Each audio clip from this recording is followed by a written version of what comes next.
oblivion.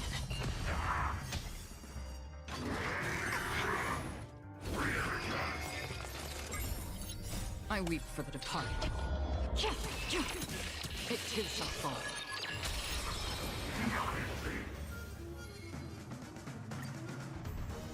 Resonate all together. Feeling spiffy? Still waters of oblivion.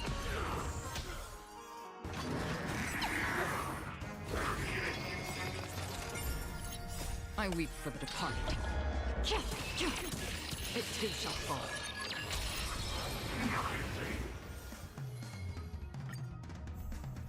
Harmony and unison. Can you find the answer? Destined for oblivion. Ill fate descends. Beneath the waters lies an endless abyss. I weep for the departed. It too shall fall.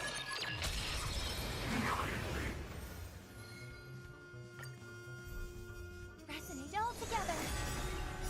Stars echo. Feeling spiffy? Still waters of oblivion. I weep for the departed. It too shall fall.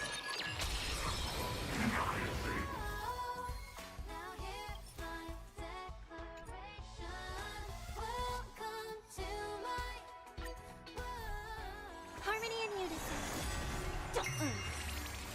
Destined for oblivion.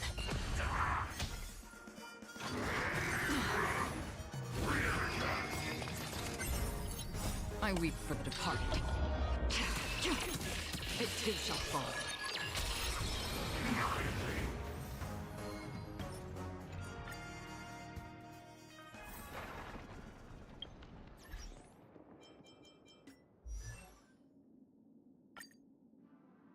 Only consistent practice can ensure optimum performance. Everything is ready. It's time to step on stage.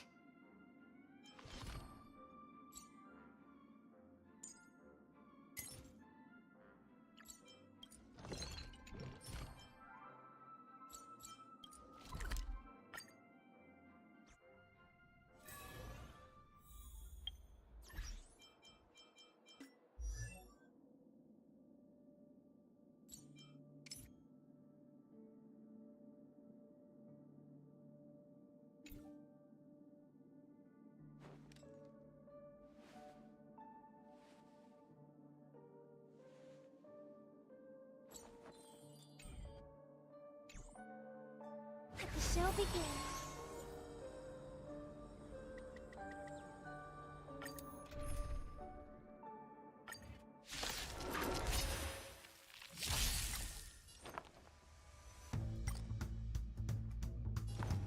Hold together. Resonate once more. Let's pick it up a notch. Let's play hide and 1,000 faces in 1,000 places. Can you find the answer?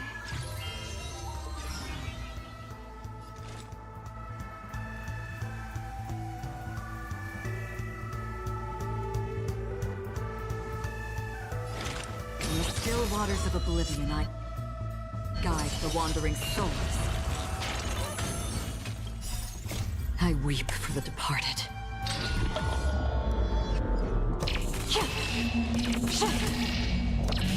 Dusk's reign, it too shall fall.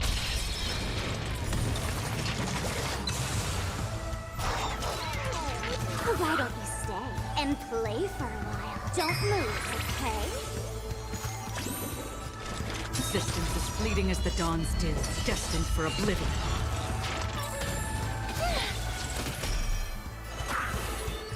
Again, the ill tidings manifest.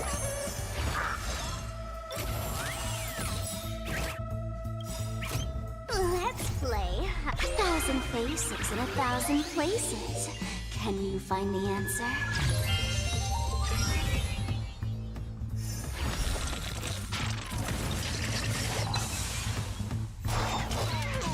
Don't worry.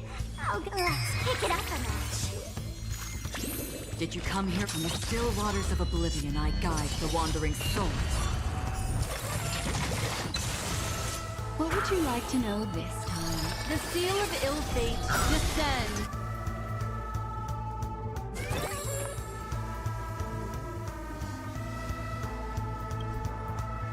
Tonight, souls shall embrace tonight. The stars echo because of me. Why don't you stay and play for a while? I'll take that time. I weep for the departed.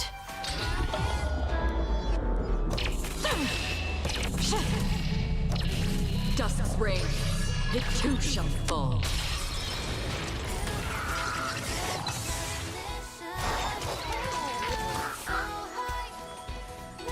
Don't move, okay?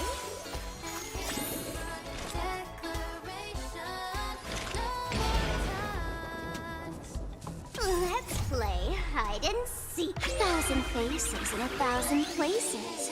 Can you find the answer?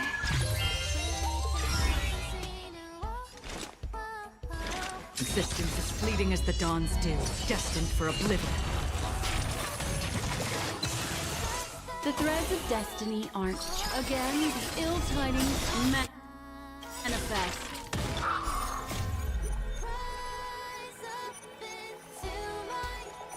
Beneath the silent waters lies an endless abyss.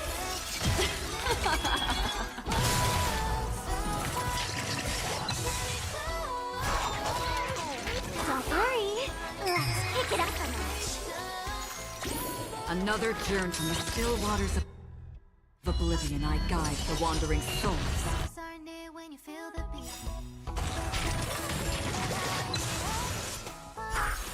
I weep for the departed.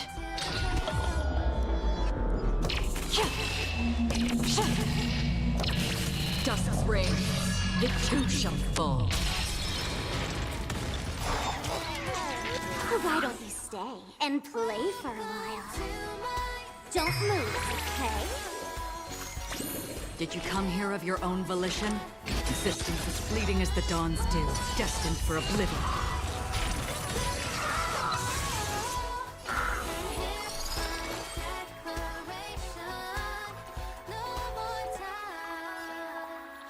The seal of ill fate descends.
May song bring us victory.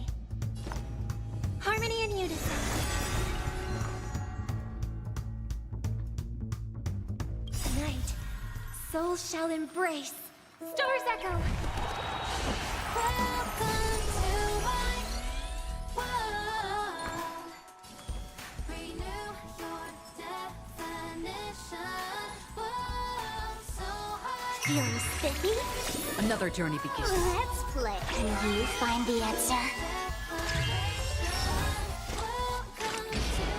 Still waters of oblivion. Ill fate descends. I'll go easy this time.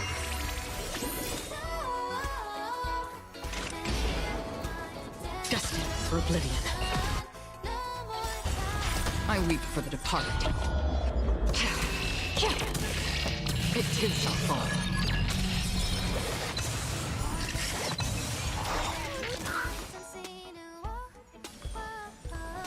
Feeling spiffy? Still waters of oblivion.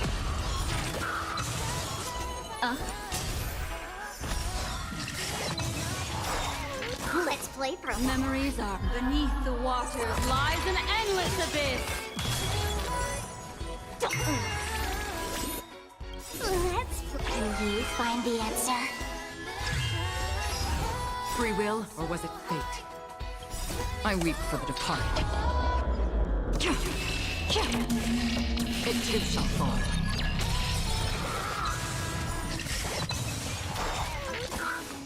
Feeling spiffy? Destined for oblivion.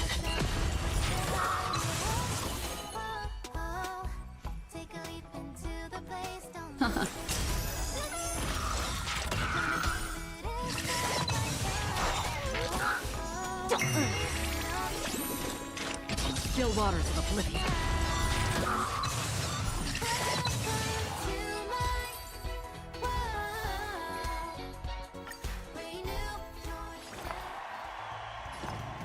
Let's meet all together. Feeling spiffy? Can you find the answer? Destined for oblivion. Destiny isn't chosen. I weep for the departed. It too shall fall.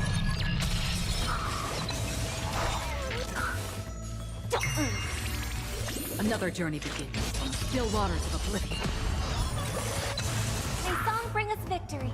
Harmony and unison.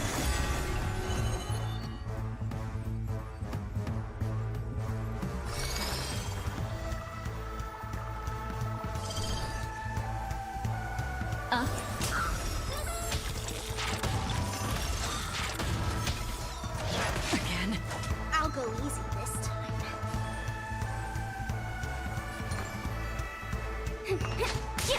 I hope for an end to strife in the world.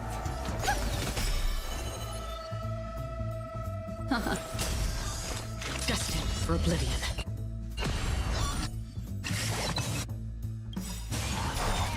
Let's play for a while. Tonight, stars echo.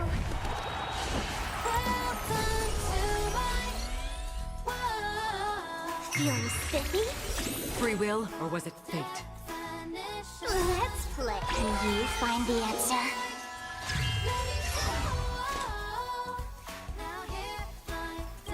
I weep for the departed.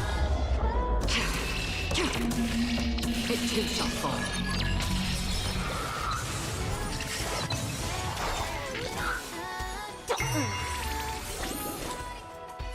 Still waters of oblivion.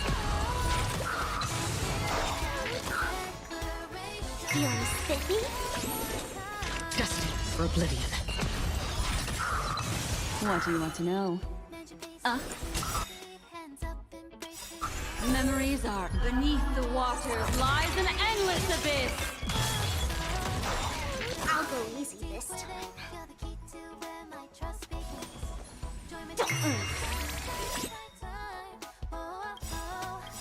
Let's. Can you find the answer?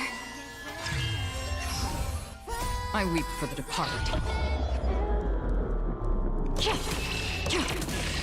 It too shall fall.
Don't slack off even if it's not music.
I hope for an end to strife in the world.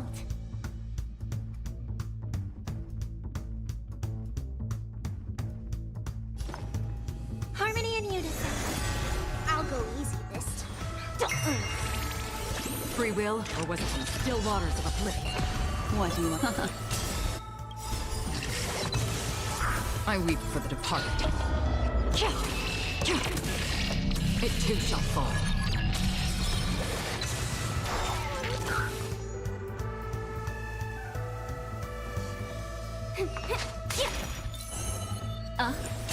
May song bring Destined for oblivion.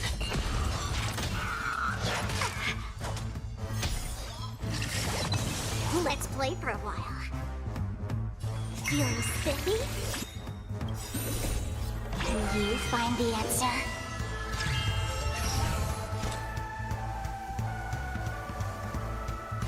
Still waters of oblivion.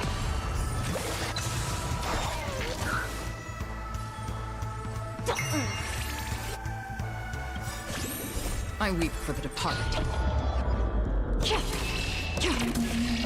It too shall fall.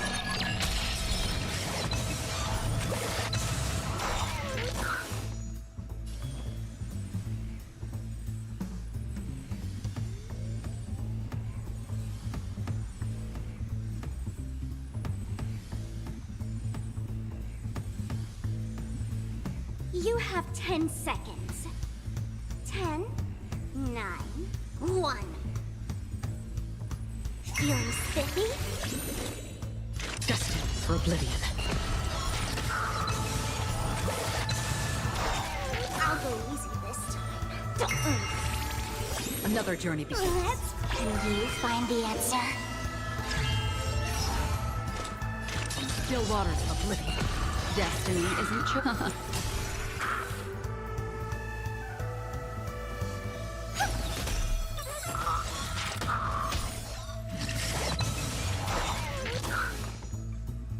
Feeling spiffy? Free will, or was it destined for oblivion? I weep for the departed. It too shall fall.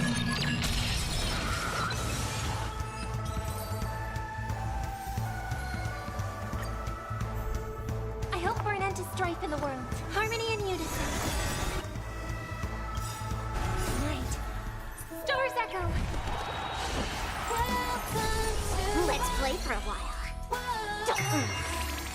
Another journey begins in still waters of oblivion. What do you want to know?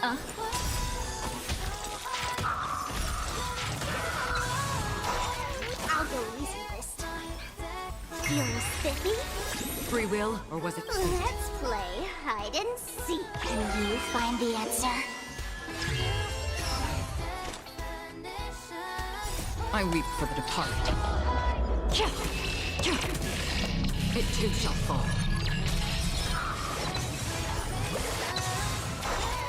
Let's play for a while. Memories are beneath the water lies an endless abyss. Another journey destined for oblivion. Feeling spiffy? Still waters of oblivion.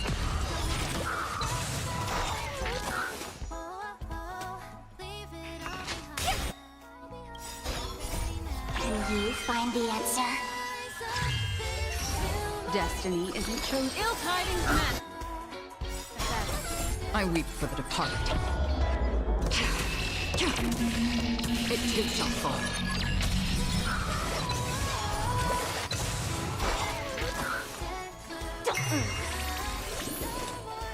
Destined for oblivion. What do you want to know? Ill fate descend.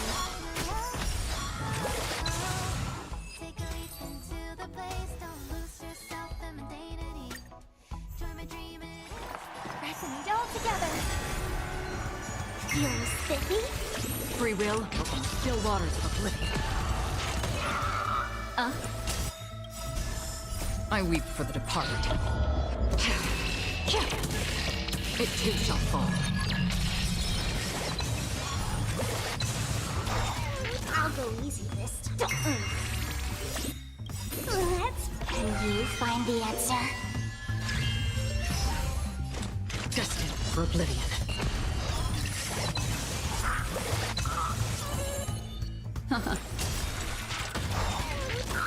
Memories are beneath the water lies an endless abyss. Feeling spiffy? Still waters of oblivion.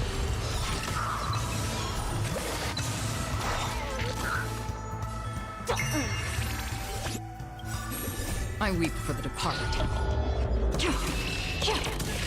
It too shall fall.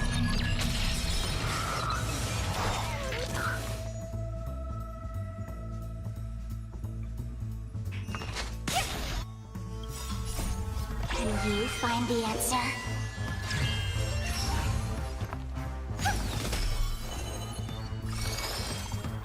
Ill tidings manifest. That's half the work.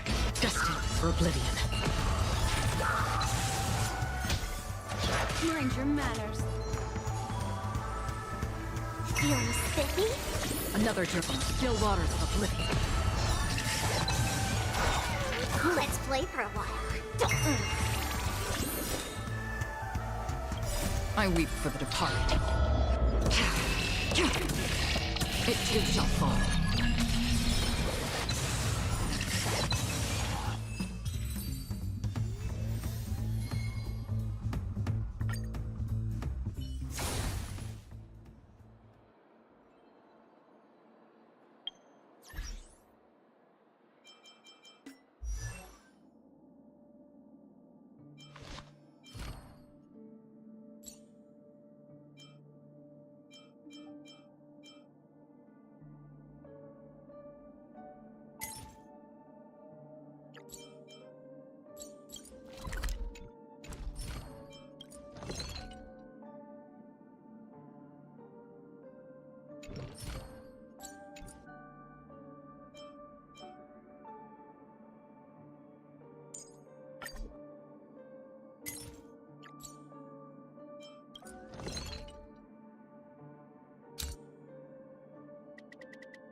Let the show begin.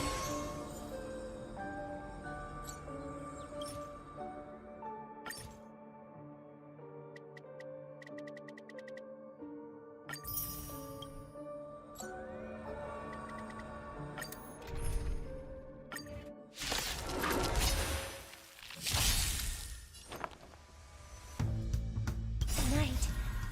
Stars echo. Welcome to my world. Renew your definition. World so high. Let me show feeling spiffy? And here's my declaration. Can you find the answer? Free will, or was it fate? Still waters of oblivion. What do you want to know? I weep for the departed. It too shall fall.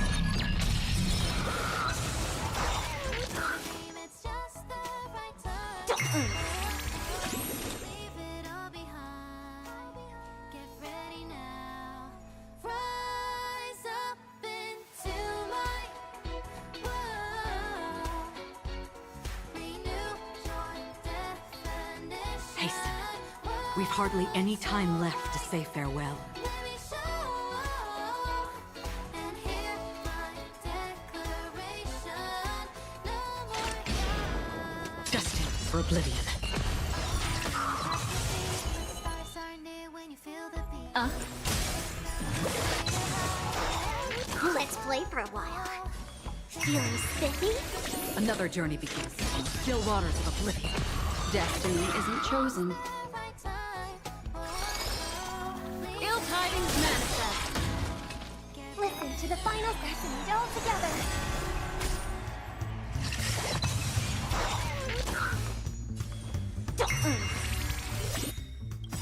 Let's play. Can you find the answer? Free will, or was it fate? I weep for the departed. It too shall fall.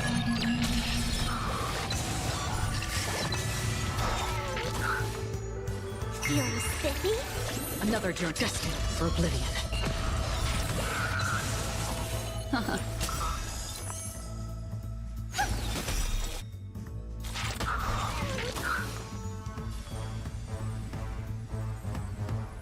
Memories are beneath the waters lies an endless abyss. Still waters of oblivion. Destiny is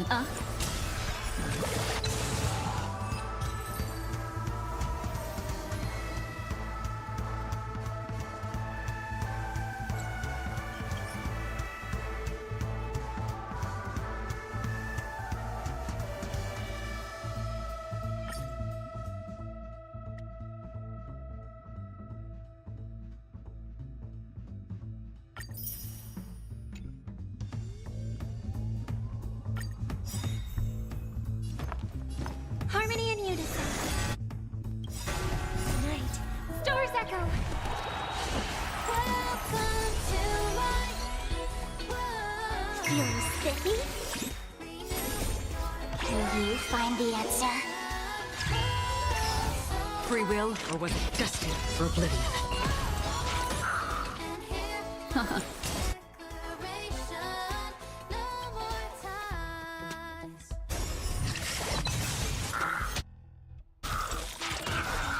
I'll go easy this time. I weep for the departed. It too shall fall. Feeling spiffy? Still waters of oblivion. what do you want to know? Let's play for. Let's play. Can you find the answer? for oblivion. I'll go easy. Feeling spiffy? I weep for the departed. It too shall fall.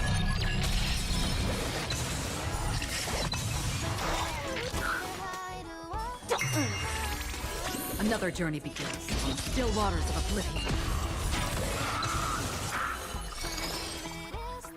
Ill fate descend.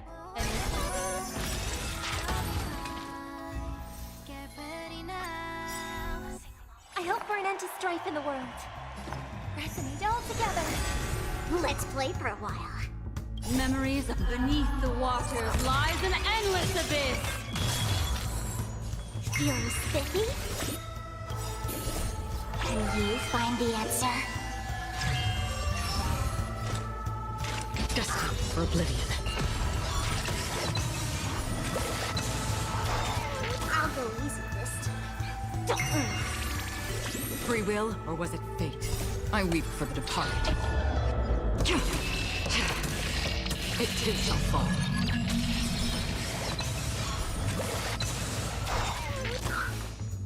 Feeling spiffy? Still waters of oblivion.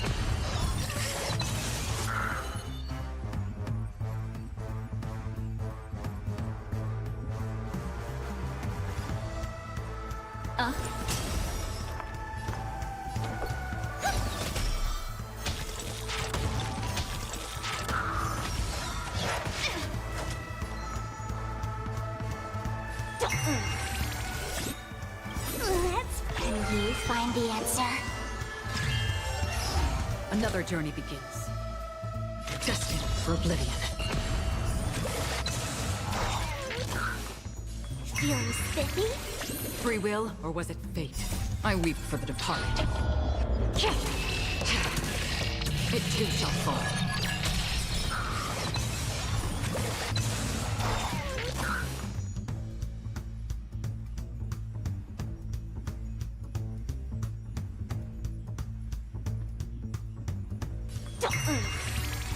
Another journey begins on still waters of oblivion. Let's play for a while. Feeling spiffy? Let's play. Can you find the answer? Destined for oblivion.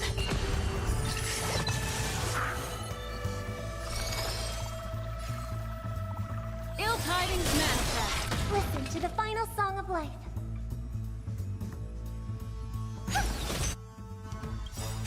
Tonight, stars echo. Welcome to my world. Free will, on the still waters of oblivion. So high, let me show.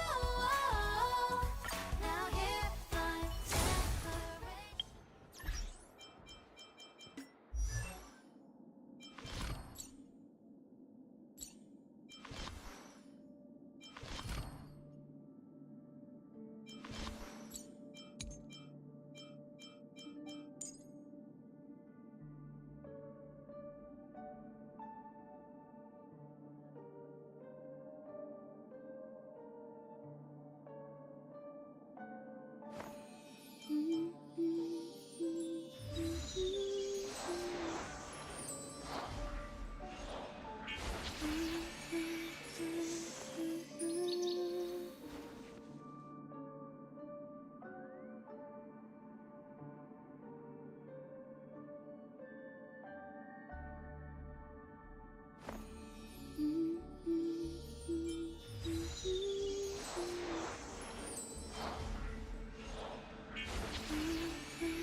This place is buzzing. That's right. This venue is a miniature representation, at time known as the Era Guild.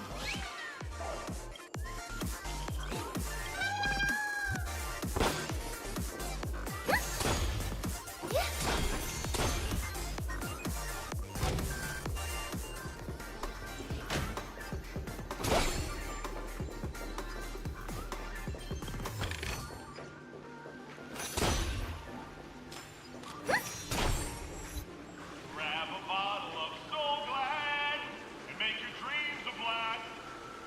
Nameless, your arrival reminds me of the grand occasion when Penacony was first established. I was still a young, bright-eyed lad back then, lured here by the watchmaker's ads, full of zeal and once.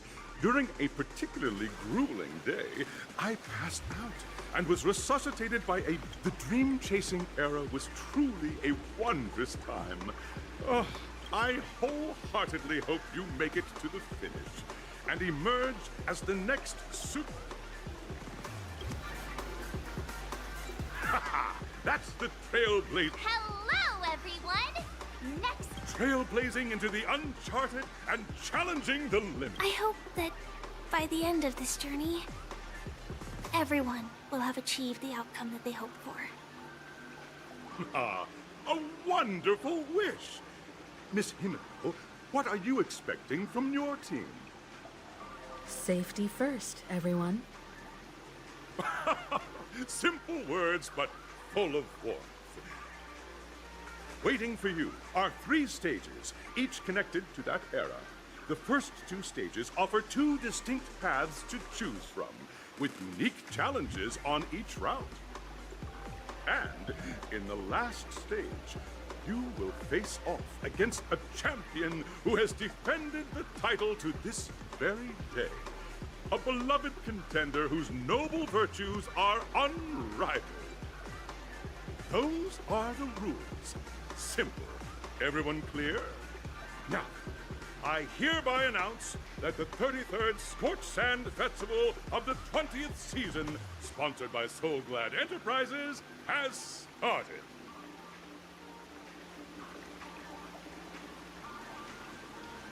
Everyone, as the Charmony Festival is drawing closer, we must reach the end as quickly as possible. Factoring in efficiency and safety, splitting up into 2 groups is the best choice. March and I haven't known Miss Firefly for too long and aren't overly familiar with her. It'd probably be better if the 2 of you paired up. fine by me. Let's do it. All right. I don't have a problem with that.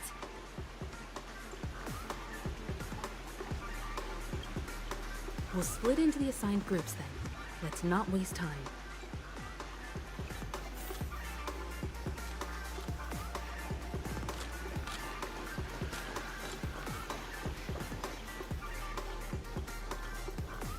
Welcome to the first stage of Soul Glad Enterprises' 33rd Scorch Sand Festival of the 20th season, Dream Play Fantasia. In this stage, you can choose between 2 challenges, the School of Acting or School of Action. In the School of Acting challenge, you have to complete 3 performances from 3 scripts and move the panel judges. In the School of Action challenge, you have to defeat 3 groups of enemies convincingly. And now, make your choice.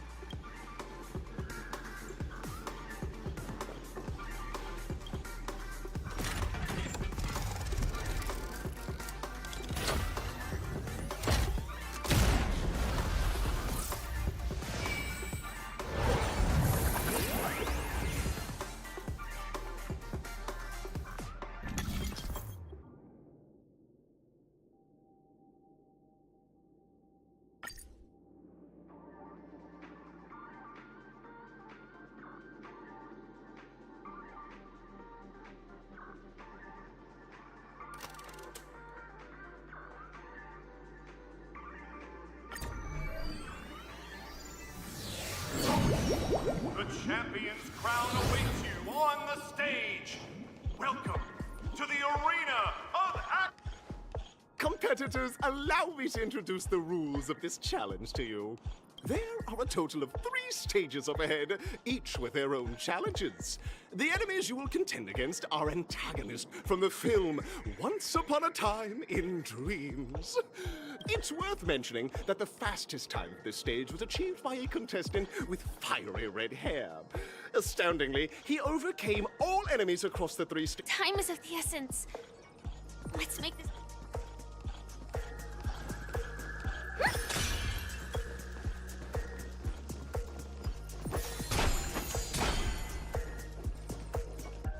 Contestants, you are about to confront the monsters of the primordial dreamscape.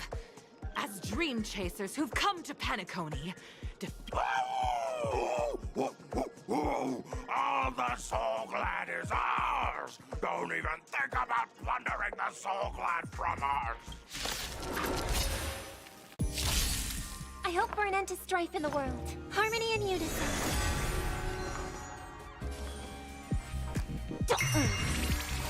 free will, or was it on the still waters of oblivion?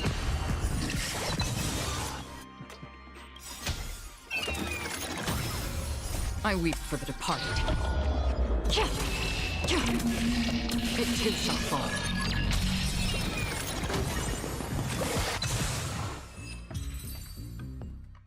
Soul Glad! My Soul Glad! Pretty simple. I just hope these tests don't.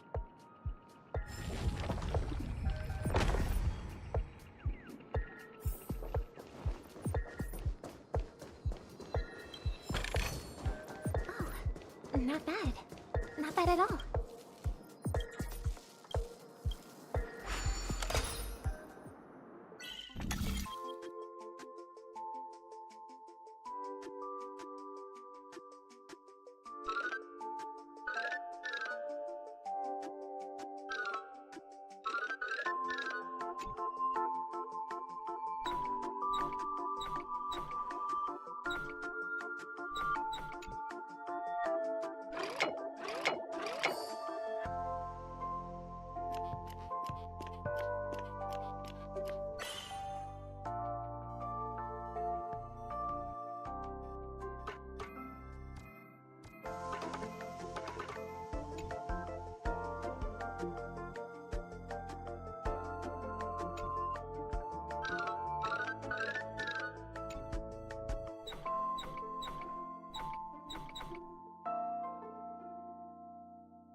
I do like surprises.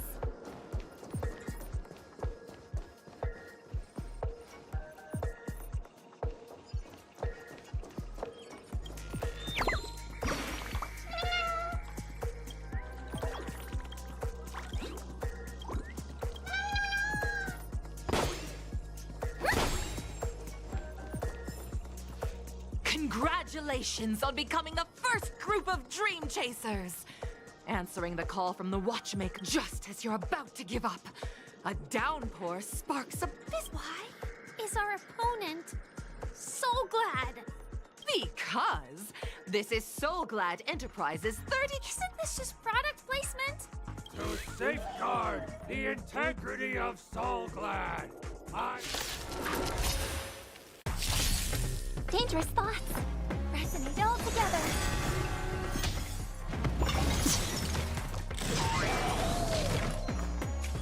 Feeling spiffy?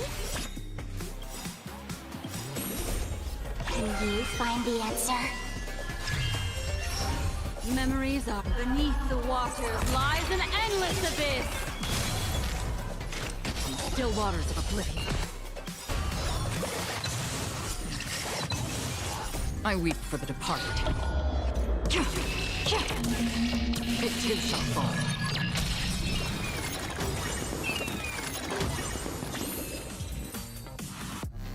The world kisses me with pain, and I provide with soul glad in return. Whoosh!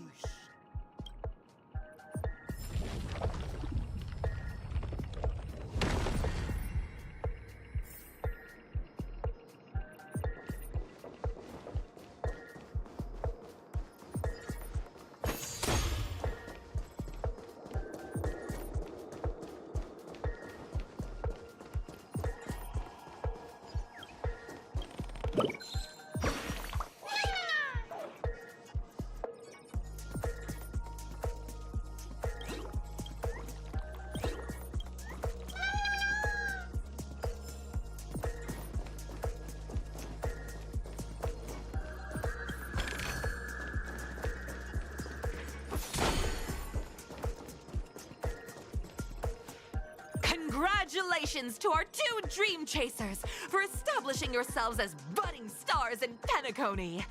However, no matter how lengthy the battle, you always persevere. None will take my soul glad away from me. I will use the transmutation arcanum to turn into a dinosaur! Oh, dinosaur! Devour my enemies! Ah! Grab a bottle of soul glad and make your dreams a blast! Ah! Dangerous thoughts.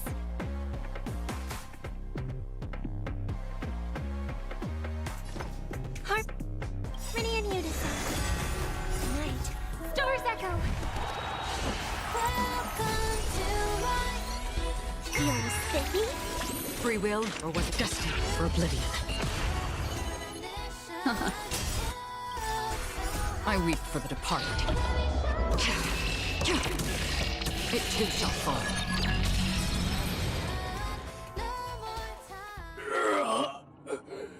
The body withers. But you truly are a beast! More than I can ever be. That should do it! Okay. Let's go. Mr. Yang is waiting for us. Isn't this fight way off from the actual storyline? Transforming into a dinosaur isn't imaginative enough for you? This is the sort of magic only seen on Penacony. Anyway, let's get back on track. Where were we? Oh, that's right.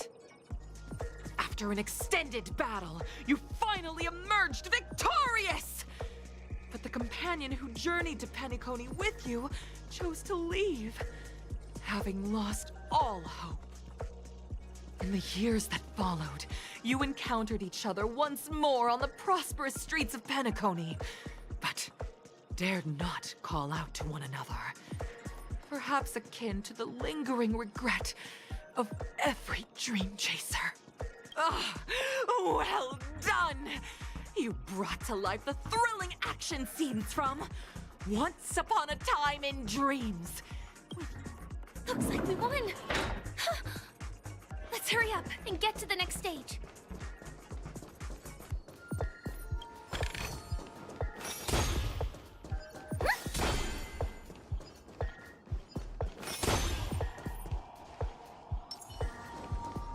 Stream forth, gleam of old days.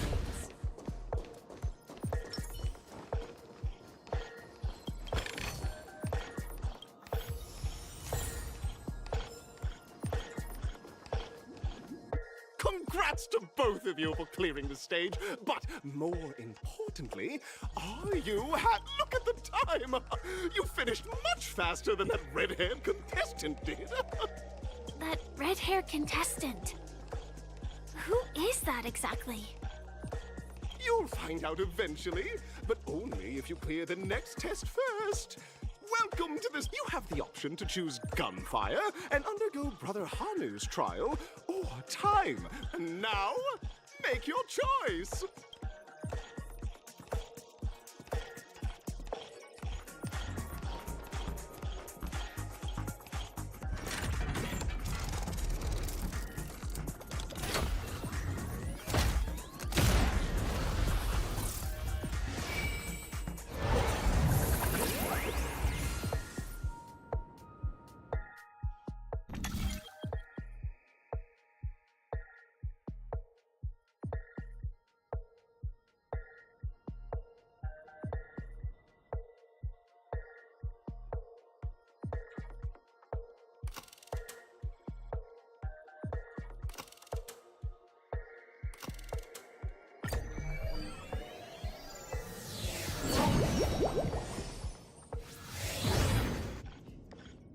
friends. Welcome to the enchanting universe created by the Watchmaker. Awaiting you is the morally dubious yet ever charming character from the animated Clocky series, Hanu! It is said that these cartoon characters enter into the world of Hanu via the TV by the entrance and partake in an enchanting and suspense. If it's a gunfire trial, we should be able to settle this with a fight, right? I hope this won't waste too much of our time.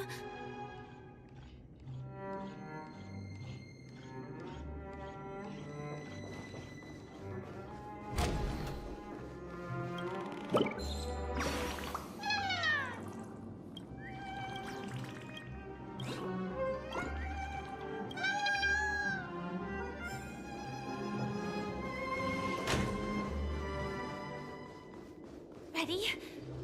1, 2, 3. Are we both in control of this Hanu character? Very good! Looks like you've got the hang. In this Hanu's Adventure episode, Boss Stone has gathered his battleships for an assault on Dreamville. All Buzzfly, Cousin Wolf, and Bombhead are all raring to go. Alas, Hanu presently is ill-equipped to fend off the malevolent mischief makers, which is why he is preparing to seek out the puzzle.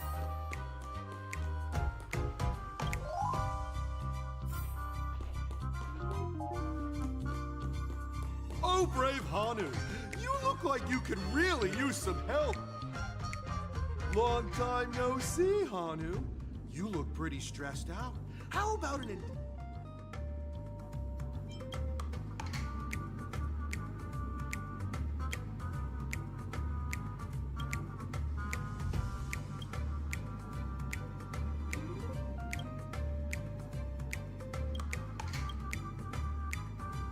Oh my! Are you telling me that Boss Stone has rallied the villains to seize Dreamville? What a dreadful... Listen closely, Hanu. I'm aware you're in need of a suitable weapon. And I also know there's one just... But you know what? You'll have to play an exhilarating round of Dream Jigsaw first. No Jigsaw, no moving forward.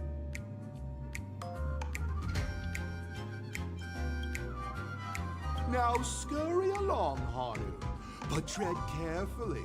Two ne'er-do-wells are also eyeing those jigsaw pieces. I can't wait to see you finish the dream jigsaw. Let's stay alert and make sure those monsters don't spot us.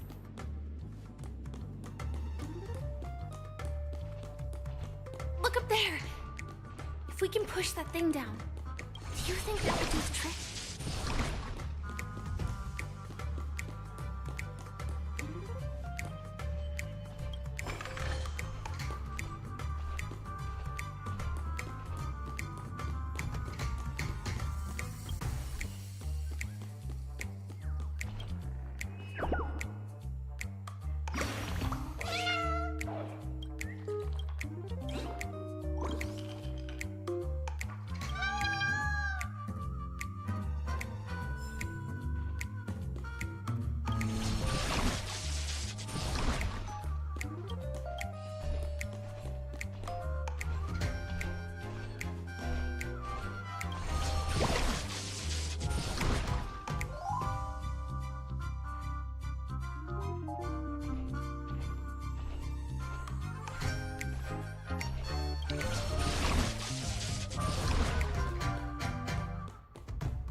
jigsaw pieces.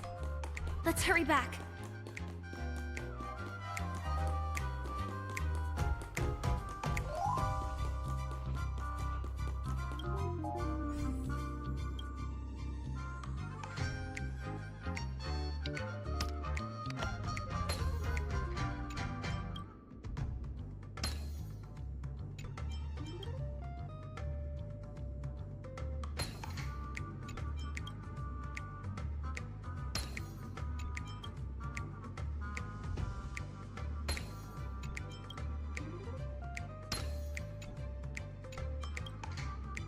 Oh my!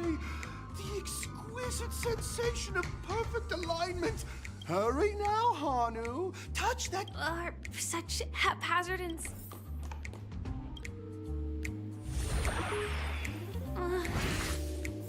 disconnecting from that thing so suddenly has left me feeling slightly disoriented.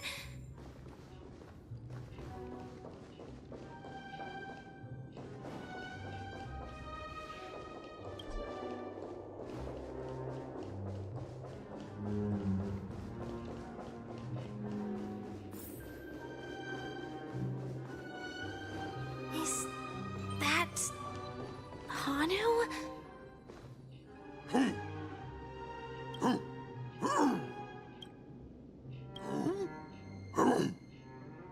What exactly is he talking about? Tick-tock! It's time for me to make an appearance! Clocky? I can also see him. Is this character part of the show? In Dreamville, Clocky is everywhere and can do anything! Like right now! I can be your translator! Tick-tock! Hanu says, battle! We must do battle! The enemy is at our doorstep, and we have no path of retreat for the future of Dreamville! Touch that suspicious-looking TV right now! So they just jumped inside that TV. Sheesh. Logic in this plot and dialogue is really being pushed to its limits.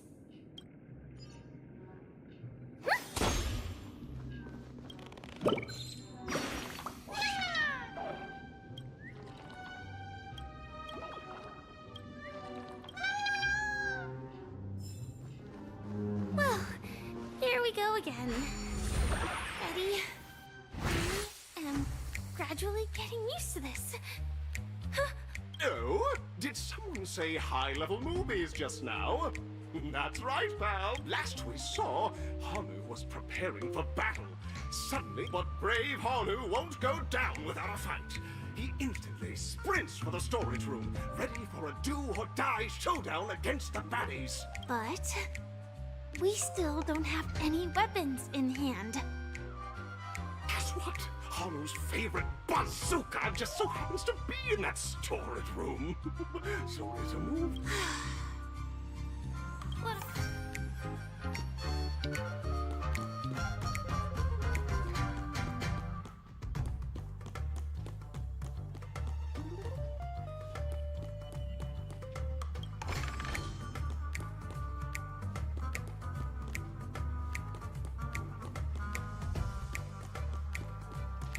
The storage room.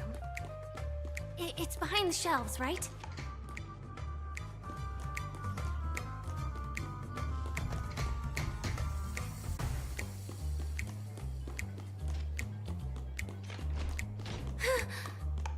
He wasn't lying.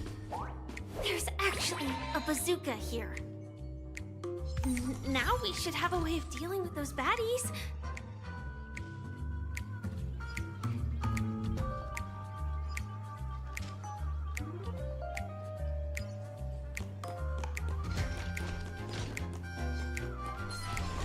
This thing feels just like the Soaring Locust too. No, the not-so-unstoppable Hanu has actually fallen.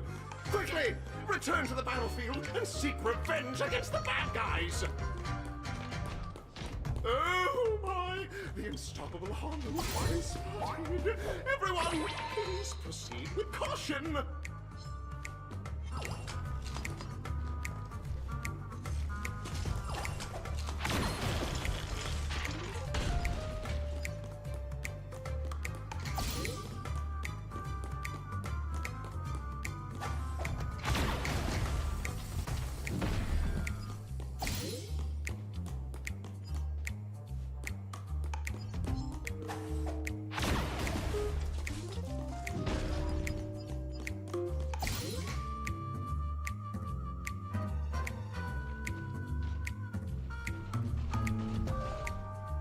Careful.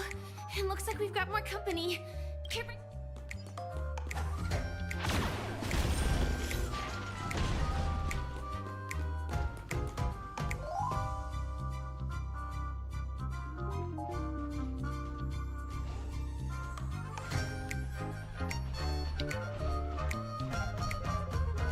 Here we go again. But no big.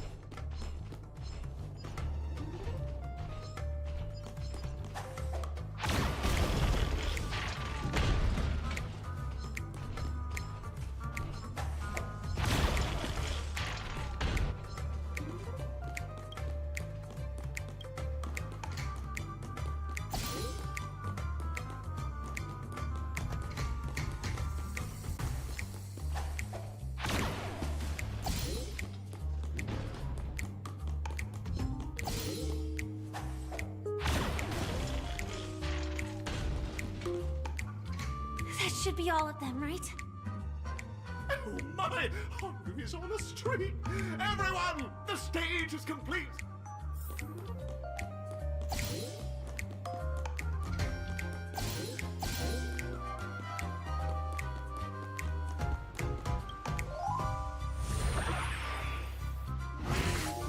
Well, that's that. But it is gonna be hard to let go of this bazooka. Never mind. Let's hurry over.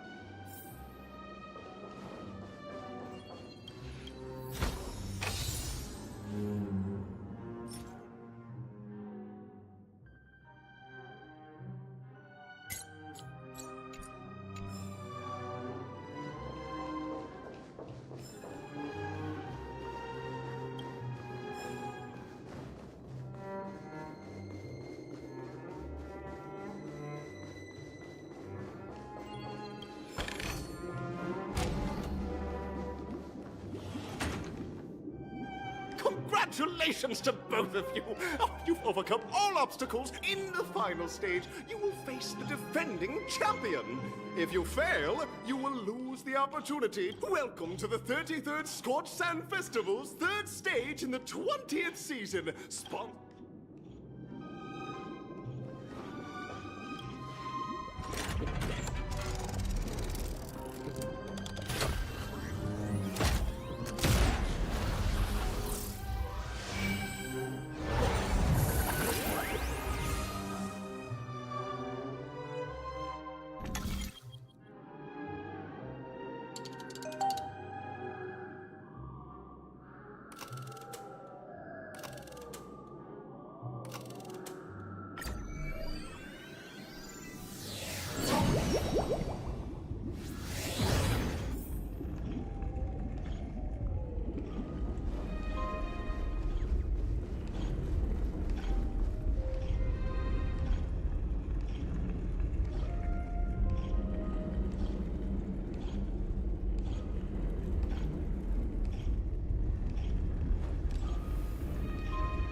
No way. I think I just saw someone. Someone extraordinary.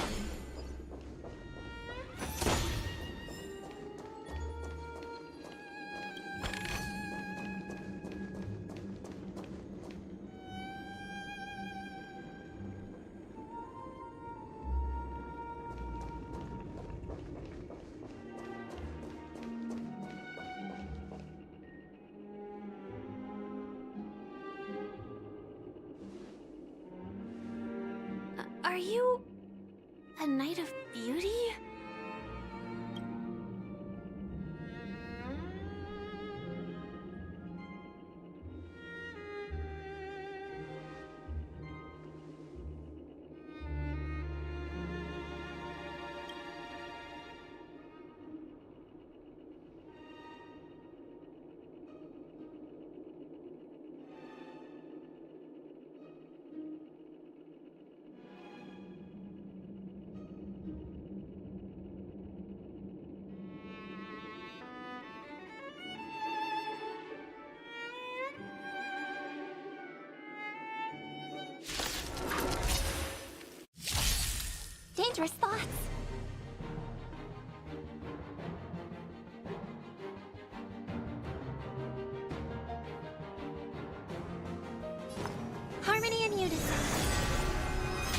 bear witness to...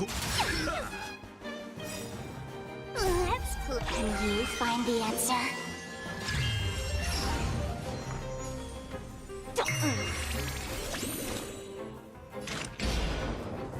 Desolate for oblivion. I weep for the departed. It too shall fall. Behold, this symbol of Kyo. Let the duel commence.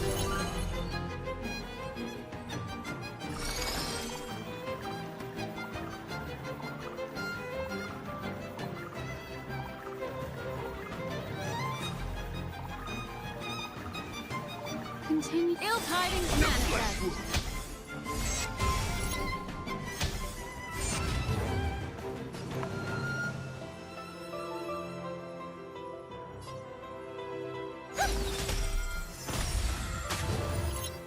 Confess! Put forth all your might! Memories are beneath the waters lies an endless abyss.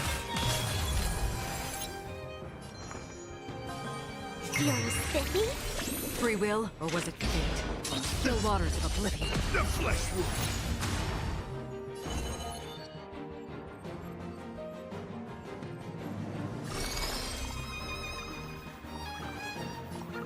Ill fate descends.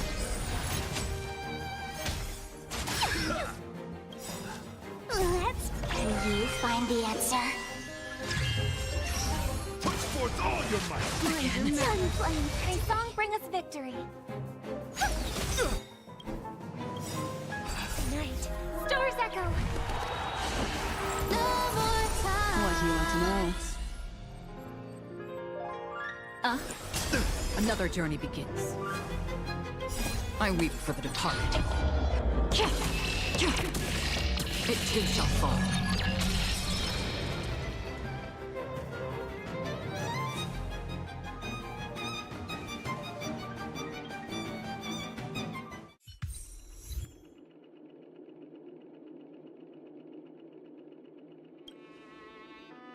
We don't have much time.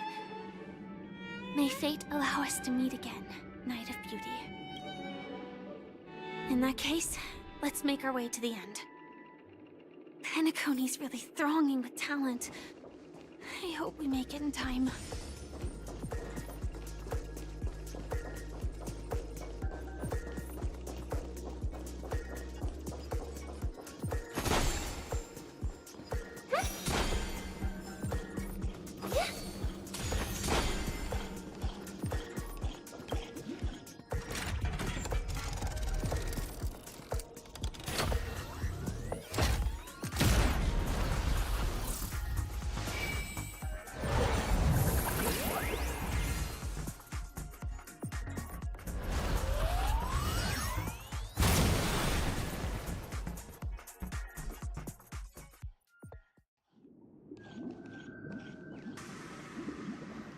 Congratulations to the Galactic Baseballer and Firefly on becoming this Scorched Sand Festival champions! We look forward to their amazing entrance in the Charmony Festival! Let's give a round of... Congratulations to the both of you on becoming the festive superstars of this year's Charmony Festival. Before entering the Grand Theater, I, on behalf of the organizers, extend my sincere congratulations to you, wishing you joy under their radiance.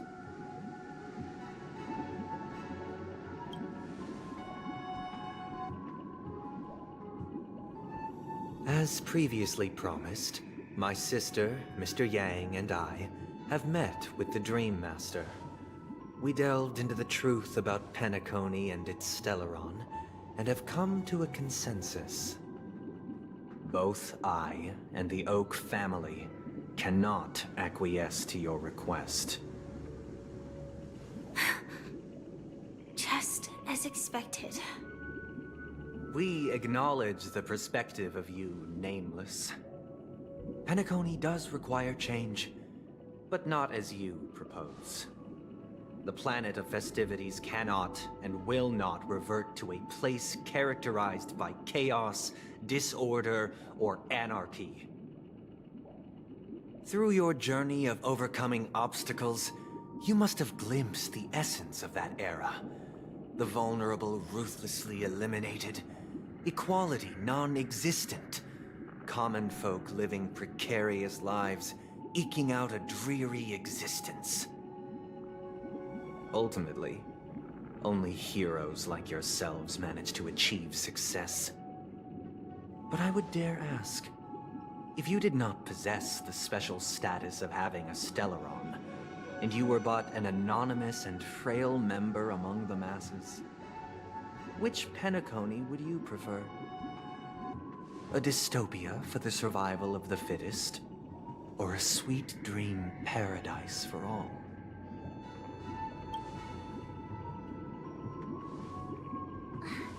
That's not the point! Don't let him mislead you! Mr. Sunday, even if the members of the Oak family can't fully agree on what to do about the Stellaron, now's not exactly the time to be holding an extensive discourse about Penacony's past and future, is it? The Stellaron issue concerns the life and death of everyone on Penacony. If anyone has a better suggestion, the crew is more than willing to listen. Also, it'd be best to tell us the ins and outs of that meeting. This way, we'll at least know what Welt and Ms. Robin are dealing with, and the reason why they failed to make our appointment. Ah, Navigator.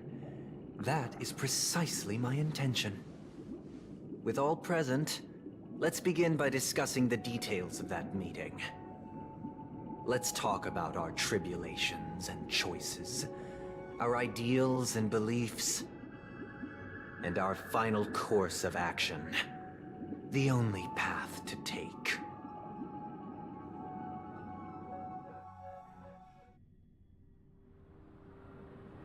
You mean to say that for the longest time, there have been scoundrels who would use the Charmity Festival that I have bequeathed to the masses as a tool to realize their ambition?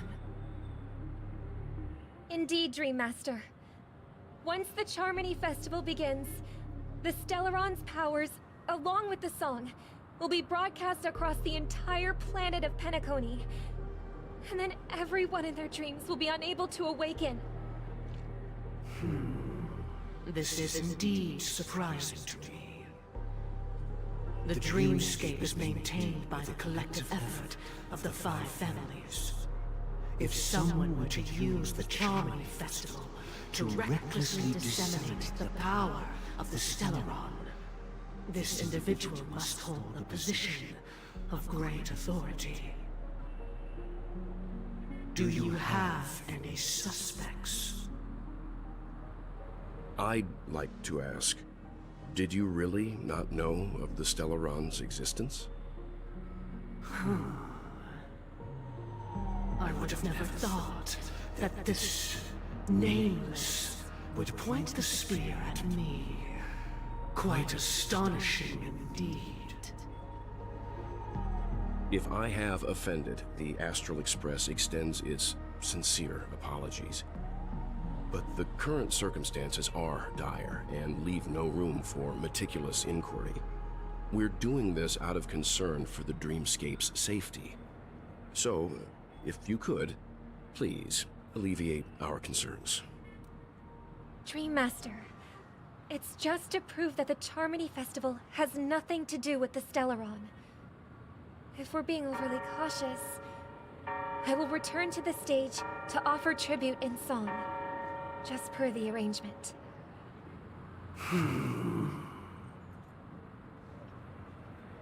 Sunday, Robin, I've watched you two grow up and know your dispositions like the back of my hand.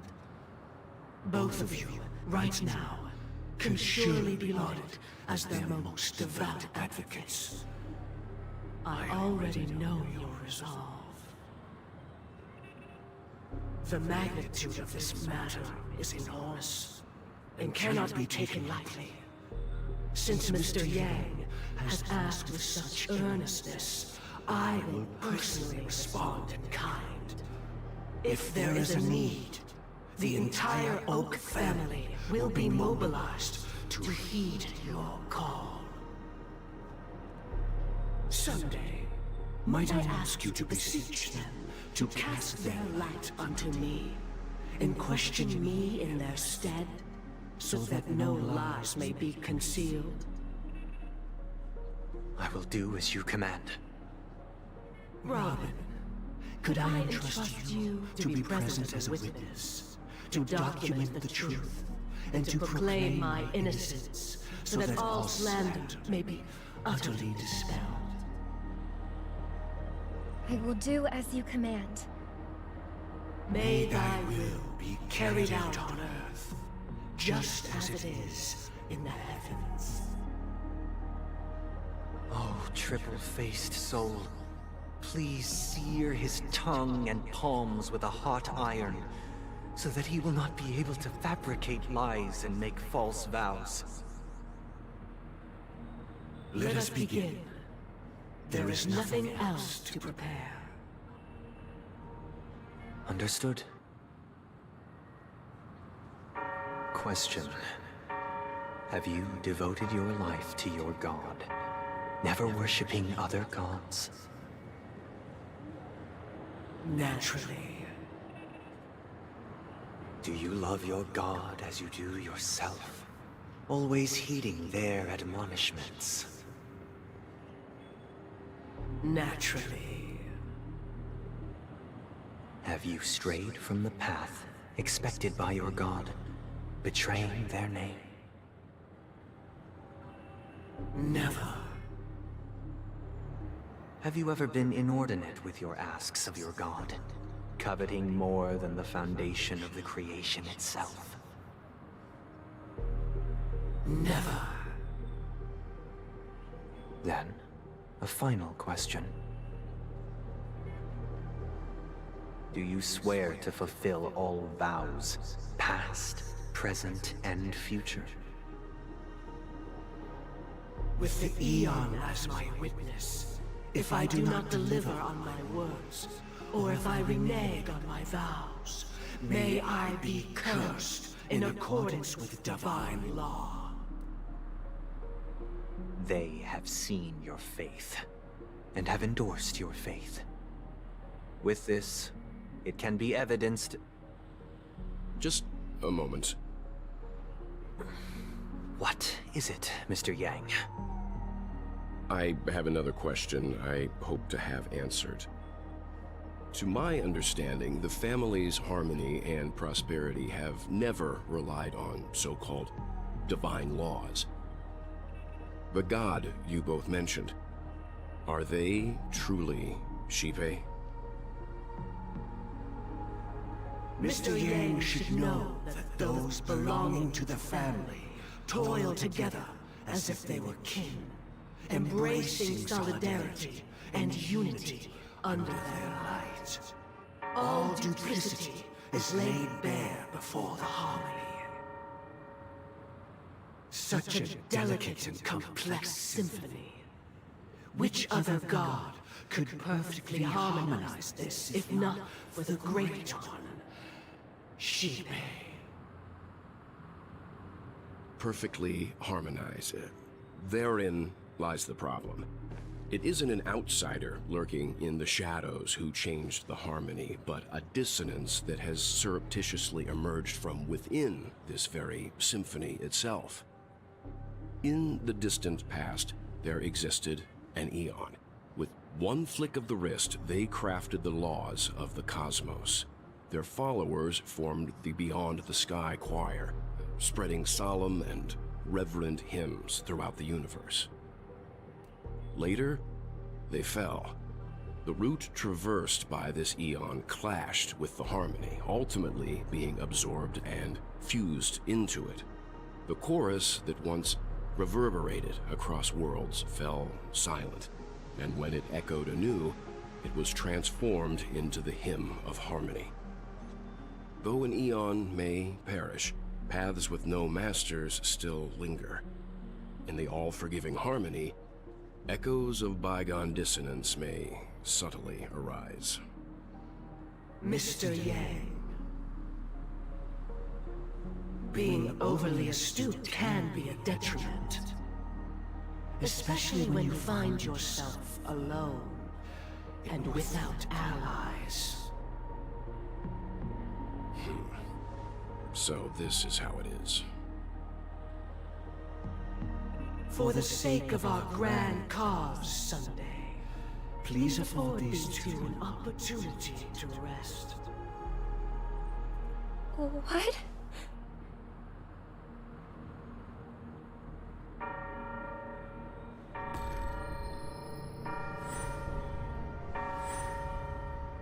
Sorry, Robin. It's just you. I did not wish for you to know this. It's a pity that things have turned out this way. So, this is the true reason I can't sing? The shadow that envelops Penacony is actually... We were never children of the harmony. Our ideal paradise could not have been crafted by Xipe. True bliss can only be guaranteed by the one who transcends the many.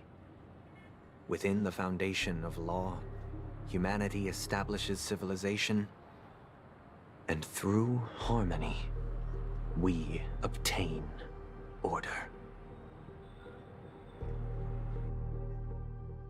Unbelievable. To think that there would be remnants of the Order on Penacony. What have you done with Mr. Yang and Miss Robin? Don't worry. I just gave them some time alone to ponder their fates. You should know that these actions make you an enemy of the Astral Express. Should we need to stand against the Nameless, it would only be myself and the Oak family involved. But we haven't reached that point yet, have we? Your efforts for the justice of Penacony are evident to everyone, and have been widely observed. Smart kid. You're just as sharp as the other one. If it is the Order that drove you to imprison Welt and Robin, and you're using them to coerce our compliance, then there'll be no point in entertaining any type of discussion. You're mistaken, Miss Himiko.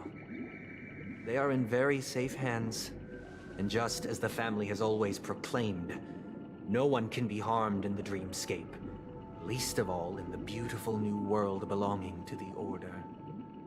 Penacony and the entire universe have witnessed far too much innocent bloodshed. The strong wield their blades against the weak, and the victors push the vanquished to the brink of life. Natural selection. The world abides by this principle, establishing the well-being of humanity atop the corpses of the downtrodden. Only we, or rather, I, possess the power to put an end to this farce. So you've decided to resurrect a dead Eon? No one's ever done such a thing. If Miss Himiko is interested, let's draw back the veil and speak candidly. I've always firmly believed that people can understand one another through peaceful means. I'm willing to divulge the unembellished truth as to the intentions of the Order's Pathstriders, so that you will make better judgment for the Astral Express, for Penacony, and for this stretch of the universe. Words can hardly do justice to the beauty of that ideal. So, come with me, everyone. Let us retrace our steps, and see once again where this road leads. Huh? Where'd he go? Welcome. This isn't any location in Penacony's dreamscape. It's my inner world. The reason the scenery before you remains unchanged is because your consciousness has drawn on similar concepts to fill in the gaps.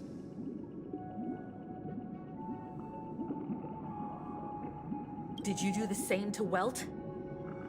It's a tuning process. Stronger in effect and more draining on the mind. The gray-haired guest has experienced it before, so she should understand what it entails. Tuning allows you to intuitively grasp my feelings, which also means that I cannot hide anything from you. Now, everyone, please look at the huge screen. The road we once took begins here. From this point on, you will witness the numerous decisions I've faced. I've selected a portion of these to share with you. I believe after going through similar predicaments, let's begin. The first decision. A story about a baby. This story happened when Robin and I were very young. We were victims of the Stellaron disaster, and the family's Mr. Gopher Wood, who would later become the Dream Master of Penacony, saw that we siblings had no one to turn to and took us in.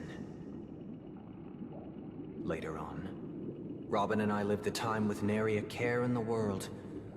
One day, after dinner, while my younger sister and I were lounging about in Mr. Gopher Wood's yard, we spotted a fledgling That baby bird was tiny. It didn't even have all of its feathers, and it couldn't sing. When we found it, it was already on its last breath. Having fallen into a shrub, we decided to build a nest for it right there and then. However, thinking back, that winter was unusually cold.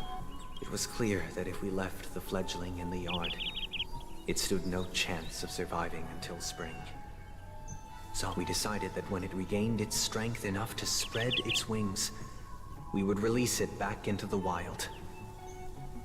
The tragic part, something that we'd never considered, was that this bird's fate had already been determined long before this moment. Its destiny. Now, I pass the power of choice to you all. Faced with this situation, what choice would you make? Stick to the original plan, and build a nest with soft net where the Charmony dove fell. Or build a cage for it, and feed it, giving it the utmost care from within the warmth of a home. I eagerly await your answer.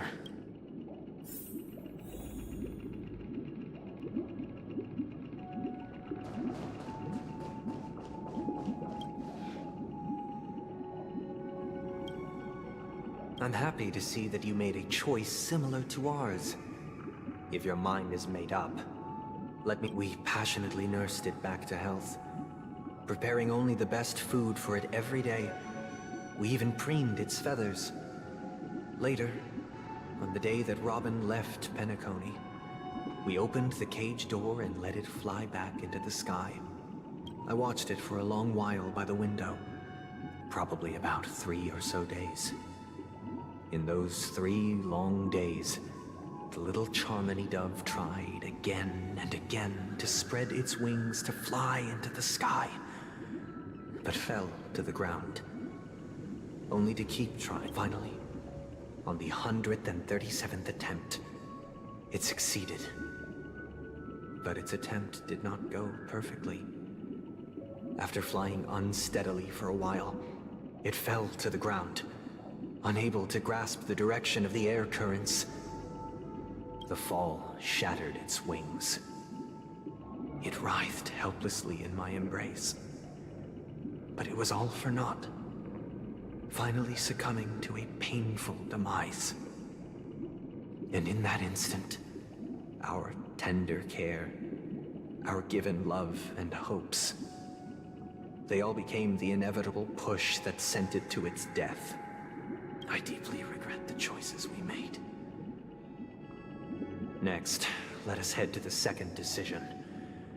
This time, this story happened when I was appointed as Bronze Melodia, a position exclusive to the Oak family, charged with listening to the problems and vexations of Dreamscape residents. It was during that period that I had the opportunity to hear voices from all corners of the... He was a dream chaser and an illegal stowaway. Just like the rest of them, he came to Penacony in search of a better life. Except that, to most people, the price he paid... I suppose you could say it was everything. He told me I sold everything I could at home. The house, the land, even his 2 children. He said he could not afford to raise them, and that at least they could eat if they lived as slaves. He had a plan in place. He would buy back his children once he had made his fortune, and enjoy Penacony's beautiful dream with them. Alas, his plan to smuggle himself was somewhat clumsy, and he was sniffed out by those pig-headed hounds. After hearing the Dream Chaser's story, I immediately appealed to the Bloodhound family to cease their pursuit. That way, at least he could live peacefully. But I was still too naive to the ways of the world. I did not anticipate that what I thought was a kind gesture would later lead to dire consequences. I'll tell you the outcome soon. For now, I'd like you all to make... Will you do as I did, and try to convince the Bloodhound family to stop their pursuit? Or will you remain silent, leaving him to languish while the hounds are hot on his heels, until his inevitable judgment arrives? I look forward to everyone's...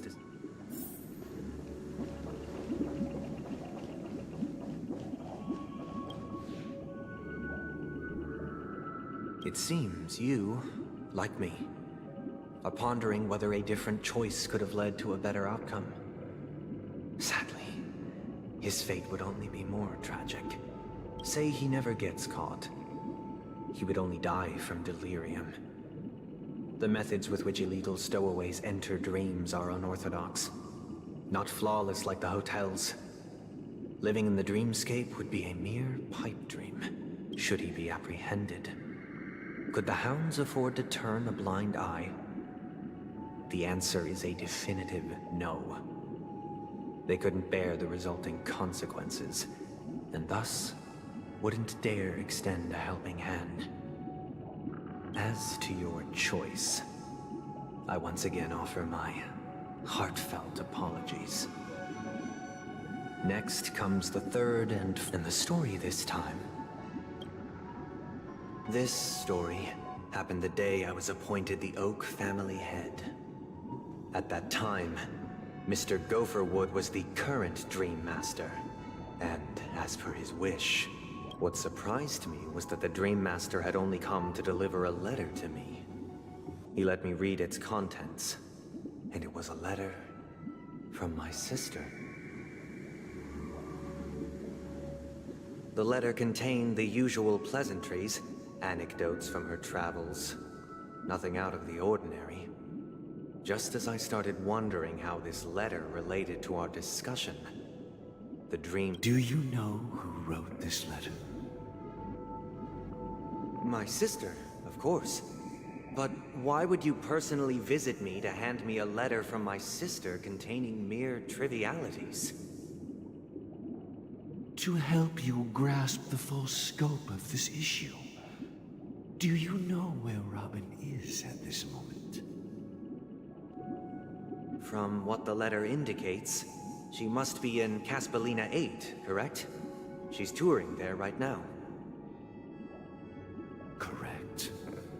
Has she mentioned anything about a stray bullet? A stray bullet? What? A war has broken out on that planet. It is because of this very reason that Robin chose this destination. To spread the word of the Harmony. And to save the lives of that planet. She personally made for the front lines. She hoped to ease the people's suffering with song, and was willing to brave mortal danger to deliver the IPC's medical supplies. Unfortunately, stray bullets show no such compassion. Is she all right? If the operation was successful, she should probably be recovering in the field hospital. By the eon above, the bullet struck her neck directly, yet possibly as a reward for her consistent deeds of harmony, it didn't hit any vital arteries. Once you've attended to your outstanding tasks, it'd be advisable to write her back as soon as possible. Those damned savages! I'll pack my bags right away. My gratitude for bringing this to my attention, Mr. Gopherwood.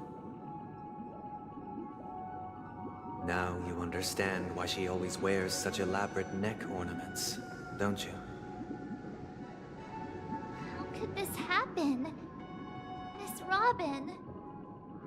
It's all in the past, so please don't worry. I share this in the meager hope that you will understand the Harmony's limitations and predicament.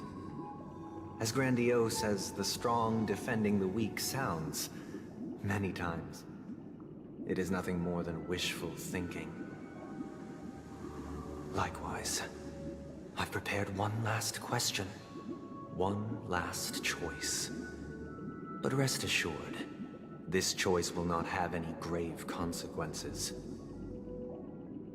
Because this is merely a figment of imagination, a nightmare that has haunted me through countless nights. If you ever had the opportunity to make a choice like I did, would you still support Robin's journey on the path of harmony?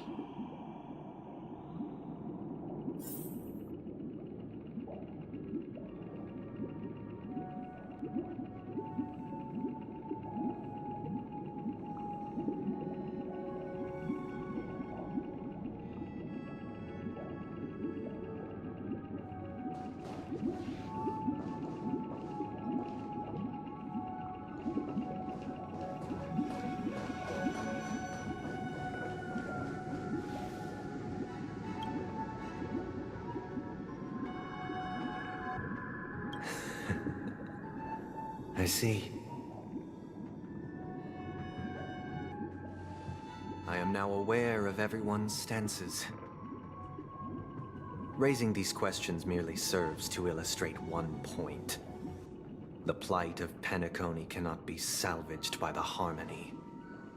The true foundation for a sweet dream paradise can only be established through the Order, where the strong govern the weak. I know the suffering of being tormented, the turmoil of losing your way, how sorrow, and even despair, set in when matters don't work out. All of this causes me unending pain, because this is not what happiness is at all. We must teach the weak how to live a happy life. And this life isn't some noble propriety that the upper crust preaches, but in definitive terms, a way of survival that belongs to everyone. So what is your definition of living a happy life? Good question. Human consciousness is fundamentally an illusion, a cage known as self-worth. People lured in by this illusion make mistakes, yet still ask that external influences bear the burden. When one mistake after the next permeates the masses, they become impossible to trace. Thus, the amassing of these individual cages culminate to form a prison, a place dictated only by the rule of survival of the fittest. Nature is always accompanied by predation and sacrifice. Its antithesis is known as order. That is what I want to do. Unite people's happiness under the banner of order. They won't need to make bitter choices any longer, nor face the weaknesses of humanity. They can cast aside their primal instincts to build a haven for mankind. Simply describing thoughts is far too abstract, so allow me to provide a simple example. As you all may know, there are societal norms like weekends and long weekends that exist on some worlds. During these hard-earned rest days, people are given the chance to extricate themselves from the stresses of everyday life, allowing a certain tranquility to return to their souls. And it is only on these days that people do not have to adhere to the law where the strong prey on the weak. They can live out their lives happily during these brief intermissions. From where I stand, society's ideal system should be 7 rest days. Following Sunday, there should ensue a second, a third, and indeed an infinite procession of Sundays. This should be the face of the new world. Idyllic, eternal, peaceful days. And thus, every person can return to their base selves in this utopia. Some gaze in reverence at the stars, pouring their whole beings into calculating the distance between us and the isolated world of Pagana. Meanwhile, some seek refuge in quiet corners, holding one another, unencumbered. There would be no need to bear the hardships of reality.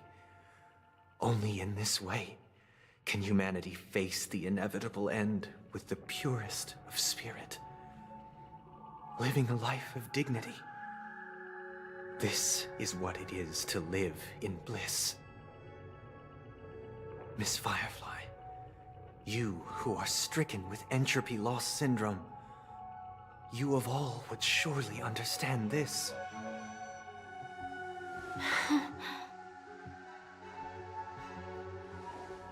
It sounds like a flawless theory.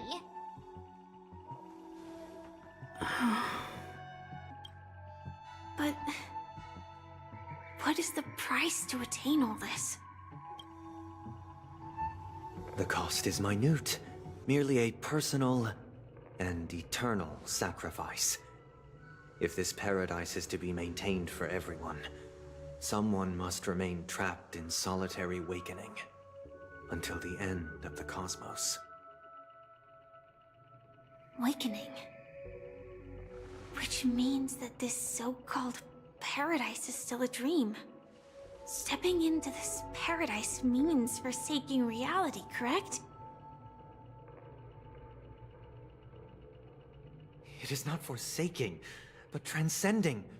Flesh, blood, sorrow, weakness. If the physical is the root of spiritual suffering, it is only logical that we defeat it. But in this supposed bliss, people won't have defeated their demons. The chance to overcome their tribulations would be forever lost to them. In other words, it is an escape. That's another way of understanding it. But there is no shame in escape. On the contrary, the seeds of escape exist in everyone's hearts. Don't you agree, Miss Firefly? And as to why we sleep, it is because we are afraid to awaken from our dreams. But this is not in conflict with the grand plan. Only in acknowledging this can we truly understand the frailty of human nature, and from there, show compassion and protection.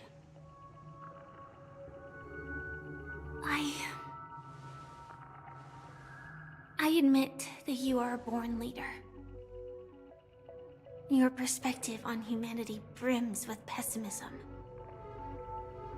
Yet you express compassion for all, even when your heart pities them. But unlike you, I live for the self.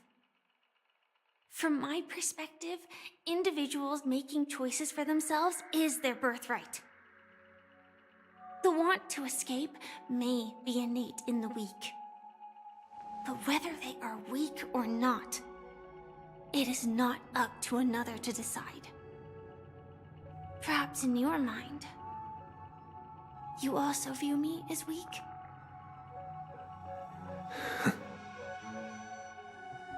Because I don't think so.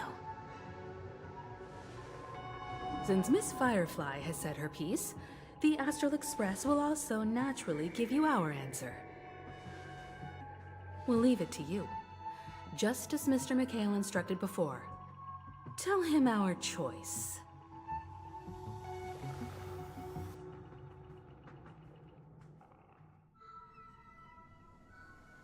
What is this place?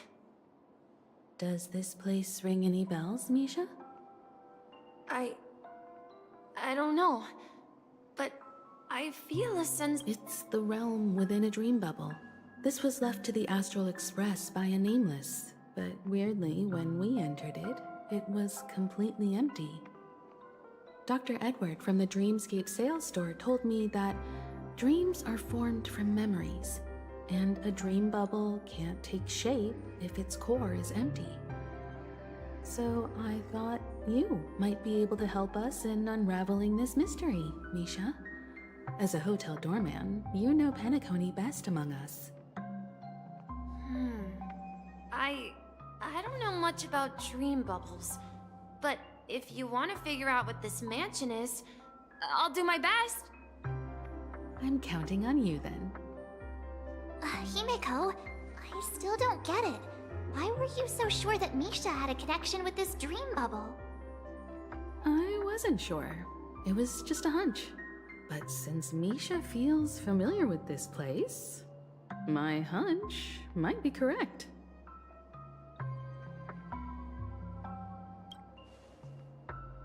Exactly.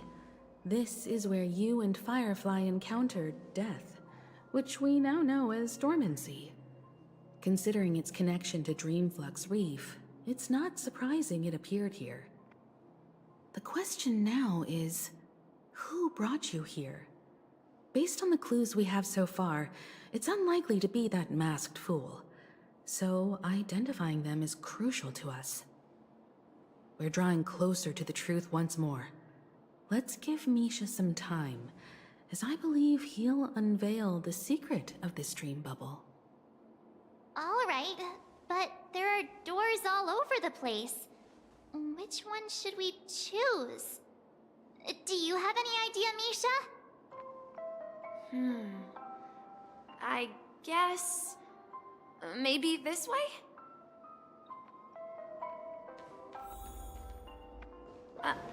I'm not entirely sure, but let's give it a try. Wait, you... Weird. This place is quite different from the hotel. But I feel like I've been here before, and even lived here for a while. If I remember correctly, there should be a fireplace down that hallway. Clocky and I used to sit by the fire, listening to the crackling of firewood. And the room on the other side was the toy room. I loved spreading out all the toys from the box on the floor and making up stories for each of them. Hold on. This doesn't make sense. Didn't I grow up in Dreamflux Reef? So, what is this place? This could be a case of amnesia. Don't worry, Misha. It's common for everyone to forget certain aspects of the past. Those memories haven't vanished. They're just lying in the depths of your mind. We can surely get them back. Since this place seems familiar to you, why don't we explore a few more rooms and see if you can recall anything more? Yeah, then let's check out the rooms I just mentioned.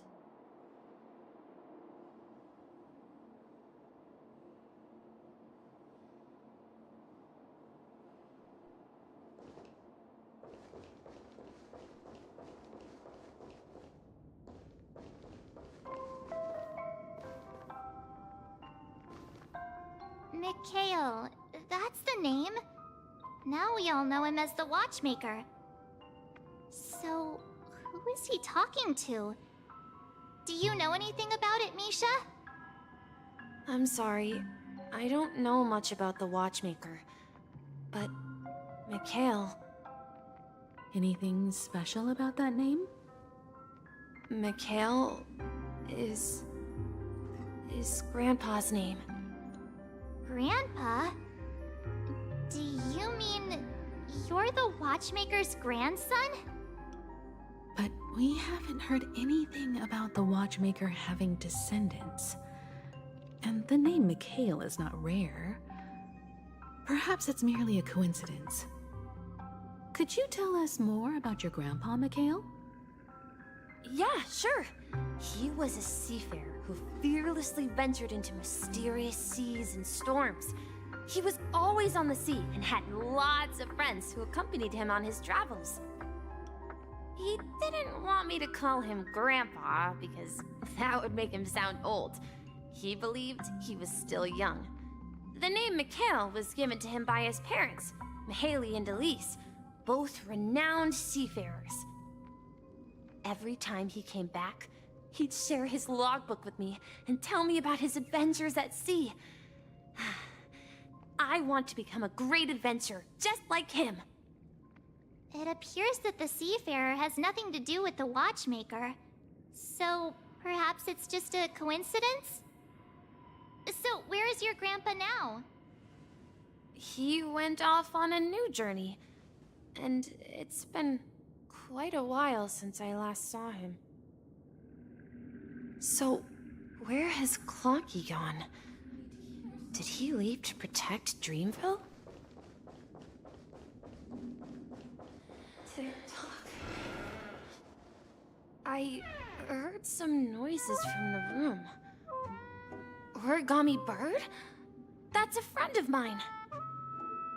You and Origami Bird are friends? Yeah. It's a member of the Compass crew, just like Clocky and Miss Mirror. And there's more than just one Origami Bird. They are a big family with lots of brothers and sisters who look the same. They follow Miss Mirror's orders and handle all sorts of jobs on the ship. They're the best sailors. Sailors? Can Origami Birds be sailors? Could you tell us more about the Compass, Misha? The Compass is a ship bound for the New World. Clocky and his partners travel through layers of fog to the depths of the sea. Whenever there is danger, Clocky will use a compass and guide the ship in the right direction. That's a great story. But in the Penacony cartoon, Clocky and his partners have always lived in Dreamville and never ventured out, right? Huh? Oh, that does seem to be the case. Weird. I clearly remember Clocky arrived in the New World in the end. Perhaps Clocky has a hidden past. I think I hear the sound of water. You once mentioned there's a magnificent fountain up ahead.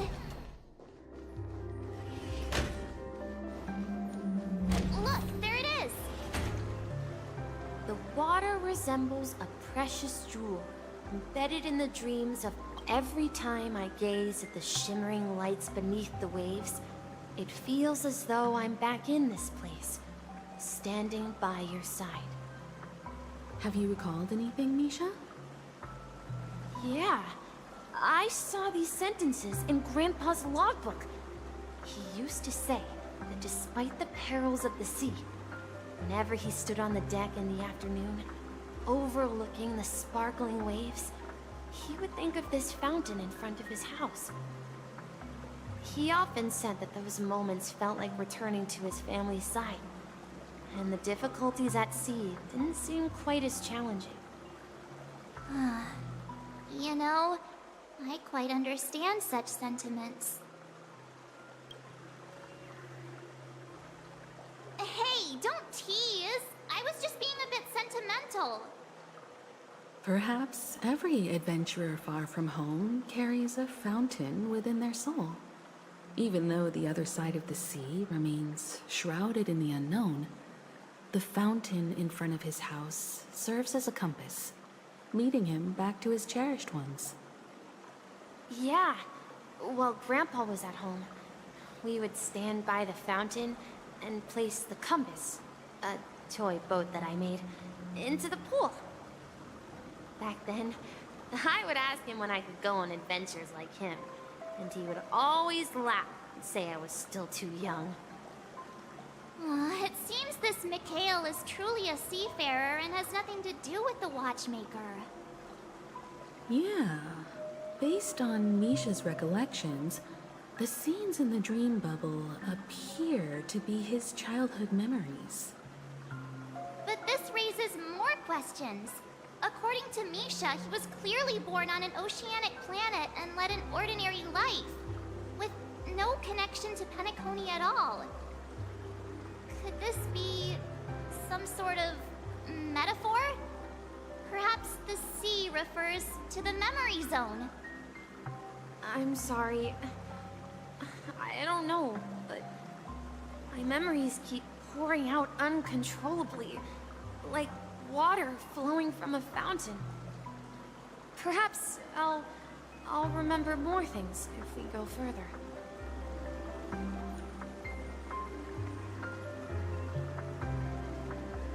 I wish to share your burden. We're going to the opposite side, right? No, we should turn... Huh? Something feels different about this place. This is it. I remember this corridor. Up ahead is... Grandpa's study. The atmosphere in the... Misha! You finally come! Clocky! You're here! Huh. Yeah. This is the room where we first met each other. Are those books on the bookshelf logbooks left behind by that seafarer? Yeah. Whenever he came back, he placed a logbook on the bookshelf in his room.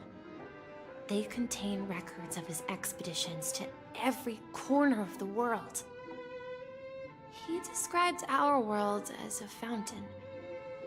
At some point, the sea started to gradually swallow up the land where people lived. To ensure that everyone had land to settle on, he had to continue exploring the sea in search for the source of the rising seawater. On that day, he called me to his study, telling me that he was embarking on another journey. However, I could sense the gravity in his expression. It was the same look I had seen on my father's face before his final voyage. I asked him if I could go with him, but he said that my adventure lay elsewhere, and told me to stay home, and patiently await a certain sound at the door. What sound? He told me about a vast ocean in the sky. An ocean of stars. He spoke of a train that transports children with a desire to venture far away, traversing the sea of stars without ever stopping. He said that he knew the crew on the train, and that he had asked them to take me along. He said the journey I had always dreamed of would start there. A train? Could it be? It's the Astral Express. I remember now. Grandpa's friends are a group of nameless who came to this world to resolve a disaster caused by a star. Then, he gave his pocket watch to me. It was his cherished treasure, appearing in every one of his adventure tales.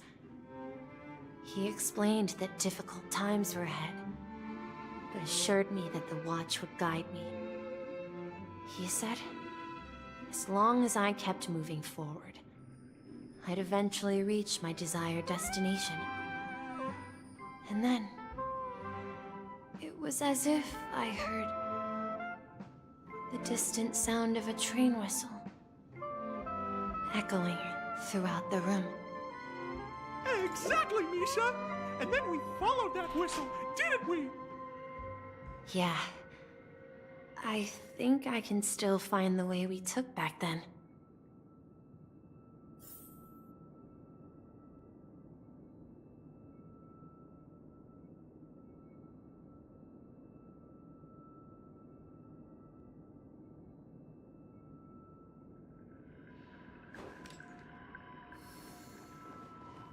This is the dream jigsaw, right?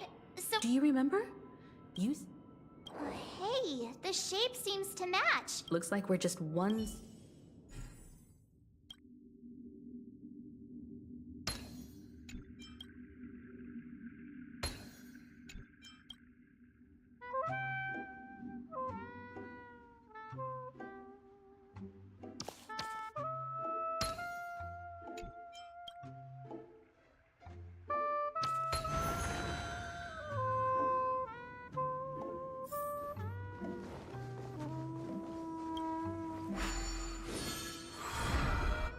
This is it. This is my room of clocks. While I spent my time waiting for Grandpa to return from his voyage, Walter gave me this workshop, and it became my secret base. Here, I learned how to repair clockwork and gears, out of my fondness of precision mechanics. In my dreams, I was the captain of the compass, embarking on adventures with my companions, Clocky and Miss Mirror, in search of the new world. I was born and raised here. So, this building in the dream bubble is your childhood home? Yes, but not exactly. To be more precise, this dream bubble itself is my home. Looks like you've remembered everything now. Wait. Why does it feel like everyone else knows something I don't?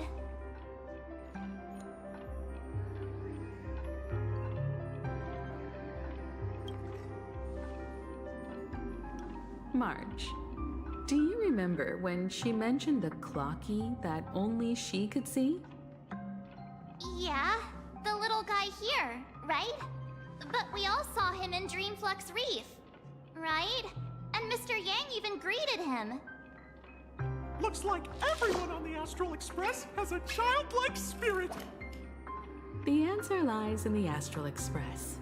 Her experience shows that neither Firefly nor Acheron can see this clocky. And when we were in Dreamflux Reef, you may have noticed that for some reason, nobody outside of the crew had ever talked with Clocky.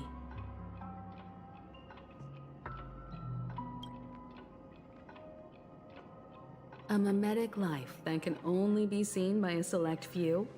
It's just like a hidden message, left by someone for the nameless.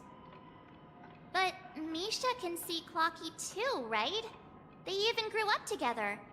But Misha hasn't started the way of the Trailblaze yet. That's the key to the mystery, March. Now, take a moment to recall. Have you ever seen anyone outside of the crew interact with Misha? Wait. No way! That's the answer, March 7th. This dream bubble is the place where I was born. And I'm a dweller in this dream. Just like a memory zone meme. I should have stayed here and waited for you. But when reality and memories merged, I unconsciously pushed open that door and left the bubble with Clocky. So it's not that the Watchmaker's dream bubble is empty, but rather the stuff inside ran away? And the whistle you heard was the sound of the express arriving at Penacony? That's one way to see it, but I believe there's a longer story behind all this. It's best for Misha himself to explain all the details. How about we start with your name? Now, should we call you Misha, or...? Thank you all for helping me rediscover my true self.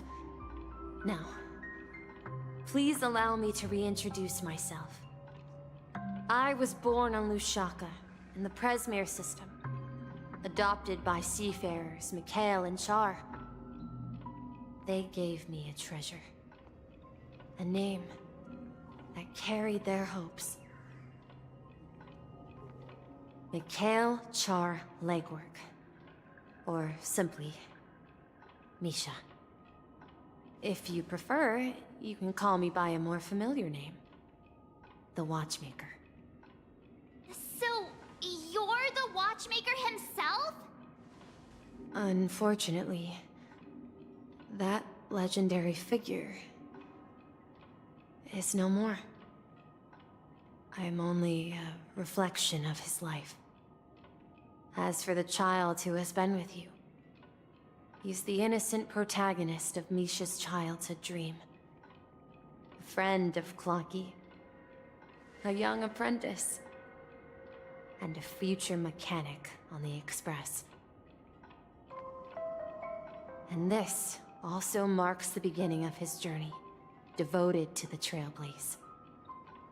At the end of the journey, I left this little flame, which I so cherished, in my deepest dreams, hoping to pass it on to the nameless of future generations.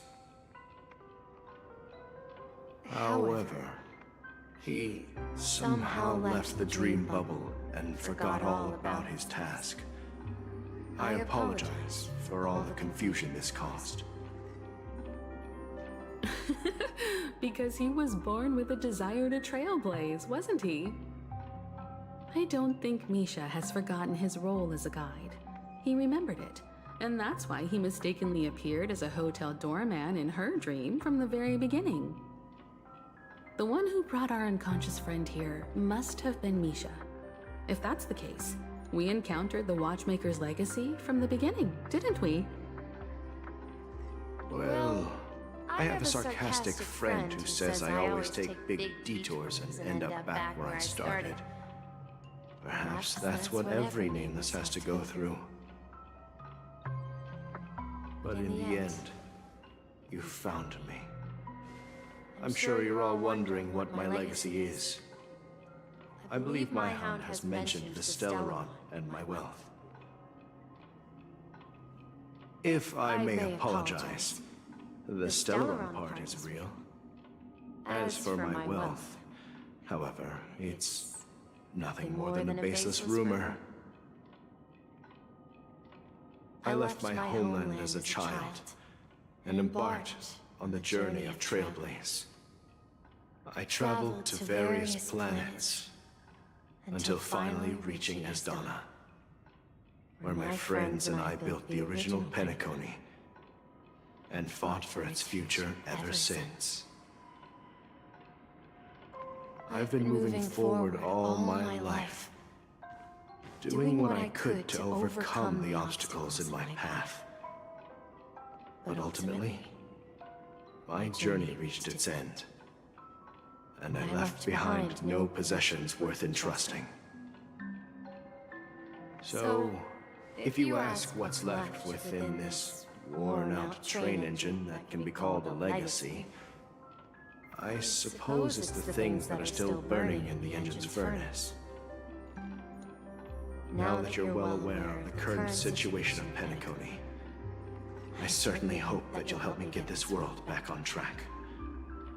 But I'll leave that decision to you, for the path of Trailblaze is never paved by others.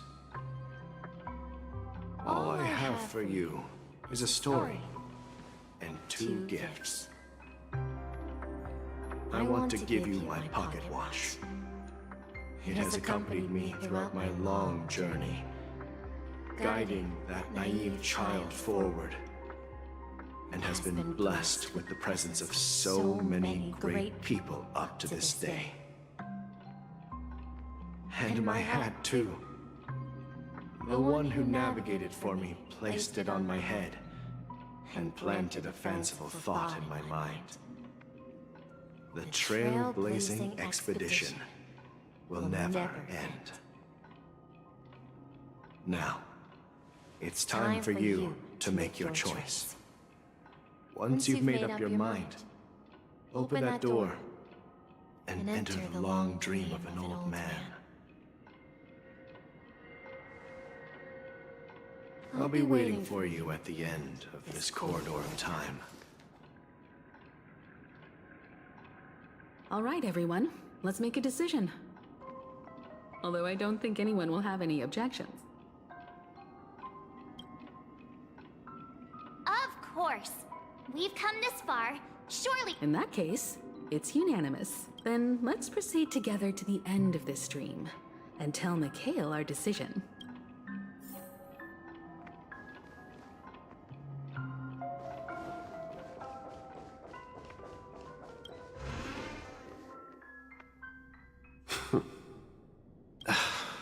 Mikhail, where are you going? Someone has to step up and save Lushaka. So why can't it be me, Misha? Please don't go. And if you must, please take me with you. Don't leave me alone. Even without me, you know how to proceed forward, brave Captain Misha. The compass is waiting for you. Haven't you always wanted to be a better adventurer than me? Now go, board that train and start your journey. Where are you going, Mikhail? I'm going to clean the floor in the parlor car. I've promised the conductor. Wait, first tell me, did you fix this watch? Yeah? I know what it looked like before. Its chain was broken, the back... Well, it's hard to explain, but It's the hands, Mr. Amundsen. Its hands were intact and pointing in the right direction, so I knew there would be a way to fix the rest. I see. You'll work with me from now on.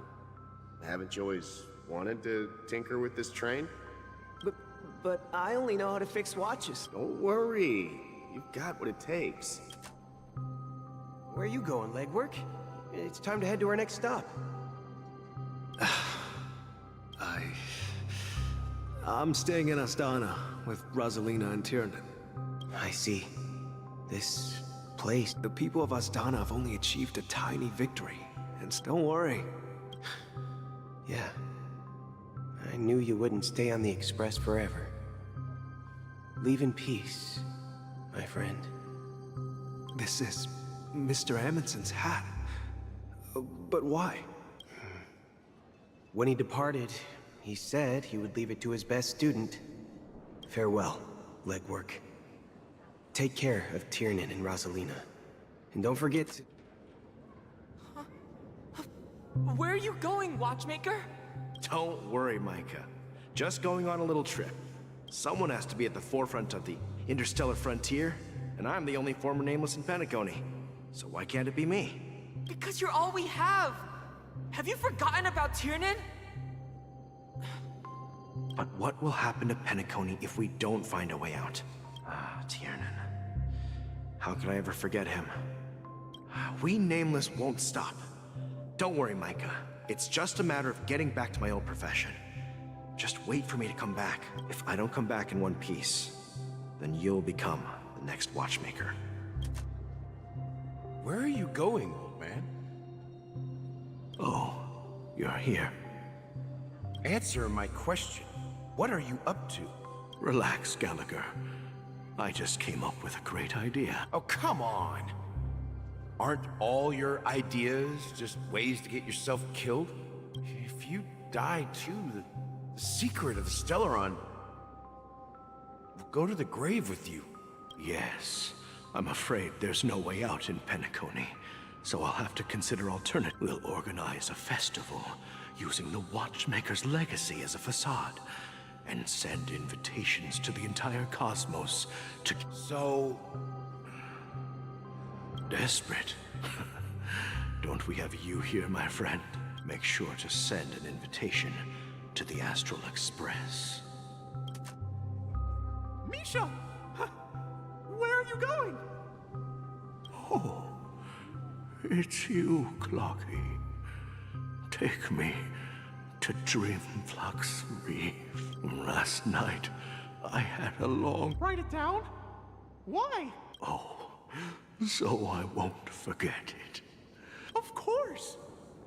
You told me that when you were a kid, you lived... Yes, but when I was a kid, and there was always a special pocket watch in my memories. I wanted to have a pocket watch like that too. Yeah. Every night, we boarded the compass. But you know what? It wasn't until it was. So, your name should have been Compassy, and the Watchmaker is just a nameless. We've arrived at Dreamflux Reef. So, where to next? You know, Clocky, I don't think I'll be going anywhere else.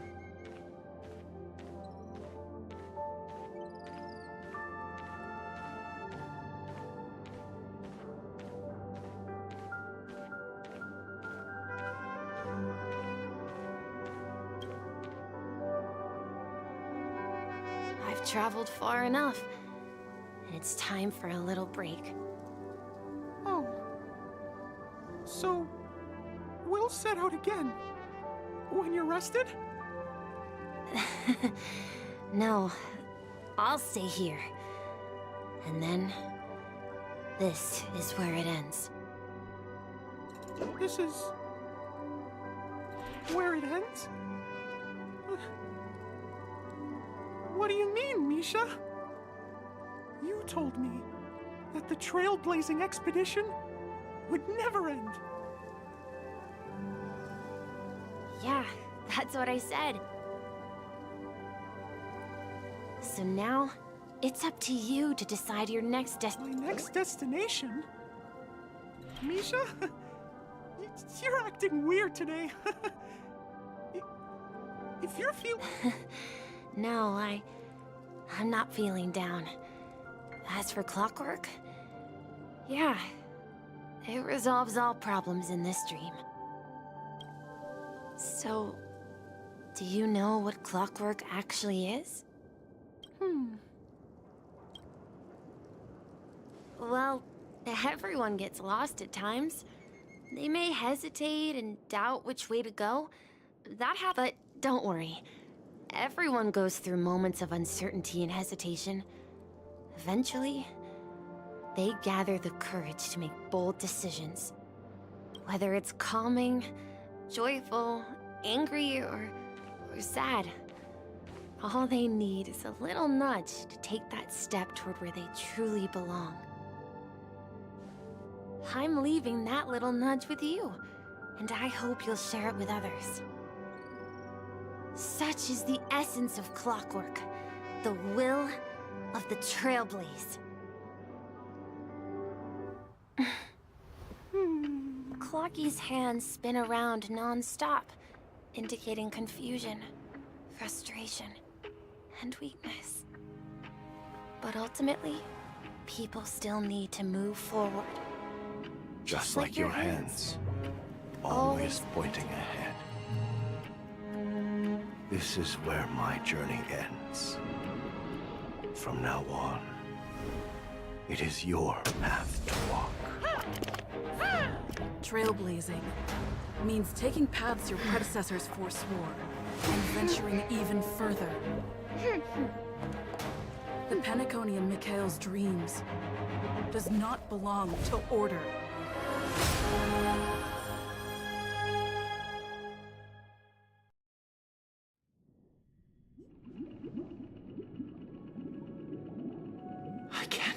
believe that Eon would cast a glance at Penacony at a time like this.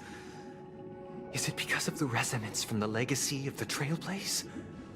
Or perhaps the bond between you is so strong that it even impresses an Eon? Well, there might be another possibility. Perhaps they want to witness, on behalf of the fallen Eons, who will hold the future of Penacony. If that's the case, on behalf of the Dream Master of Penacony and the 107,336 members of the Oak, I'm cordially inviting you all to the Penacony Grand Theater to participate in the upcoming Charmony Festival.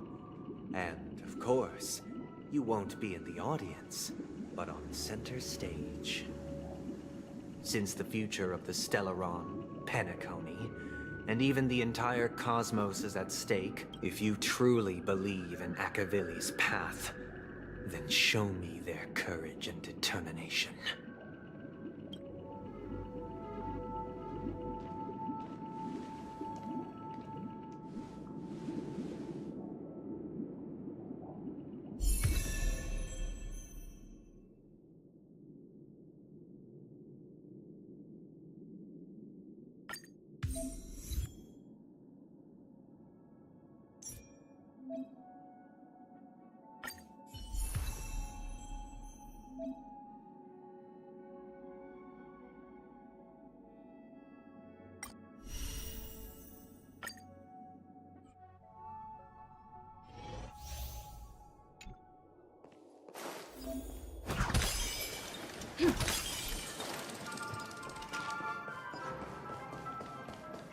We need a strategy. Please stay tuned.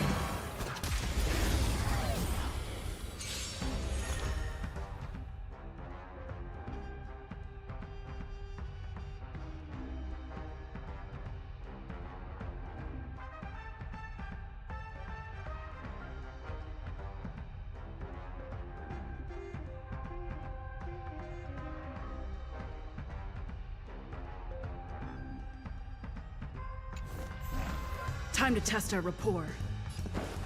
Dreams do come true.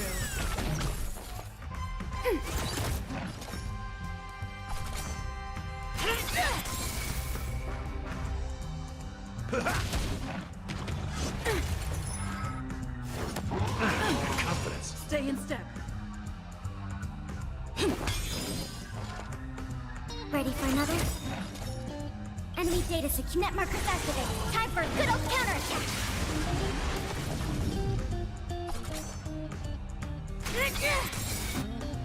By the order of the Ten Lords, execute the Marastruck! No one misses the Marastruck. That's all you got?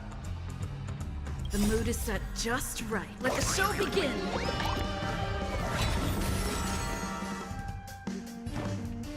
Time to mix things up. Thanks for the support. Nice like a good brew. My friends, indulge yourself.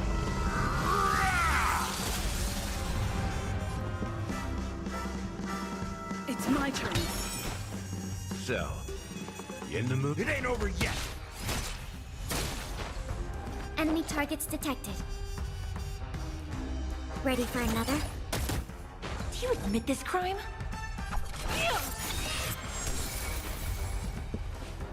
Let's improvise. Commencing support. Inputting commands. Whoa!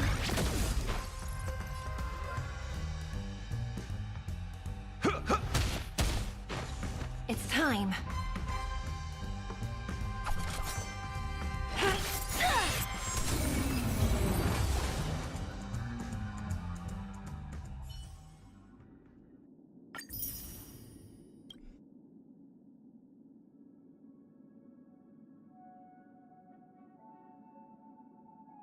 Hmm.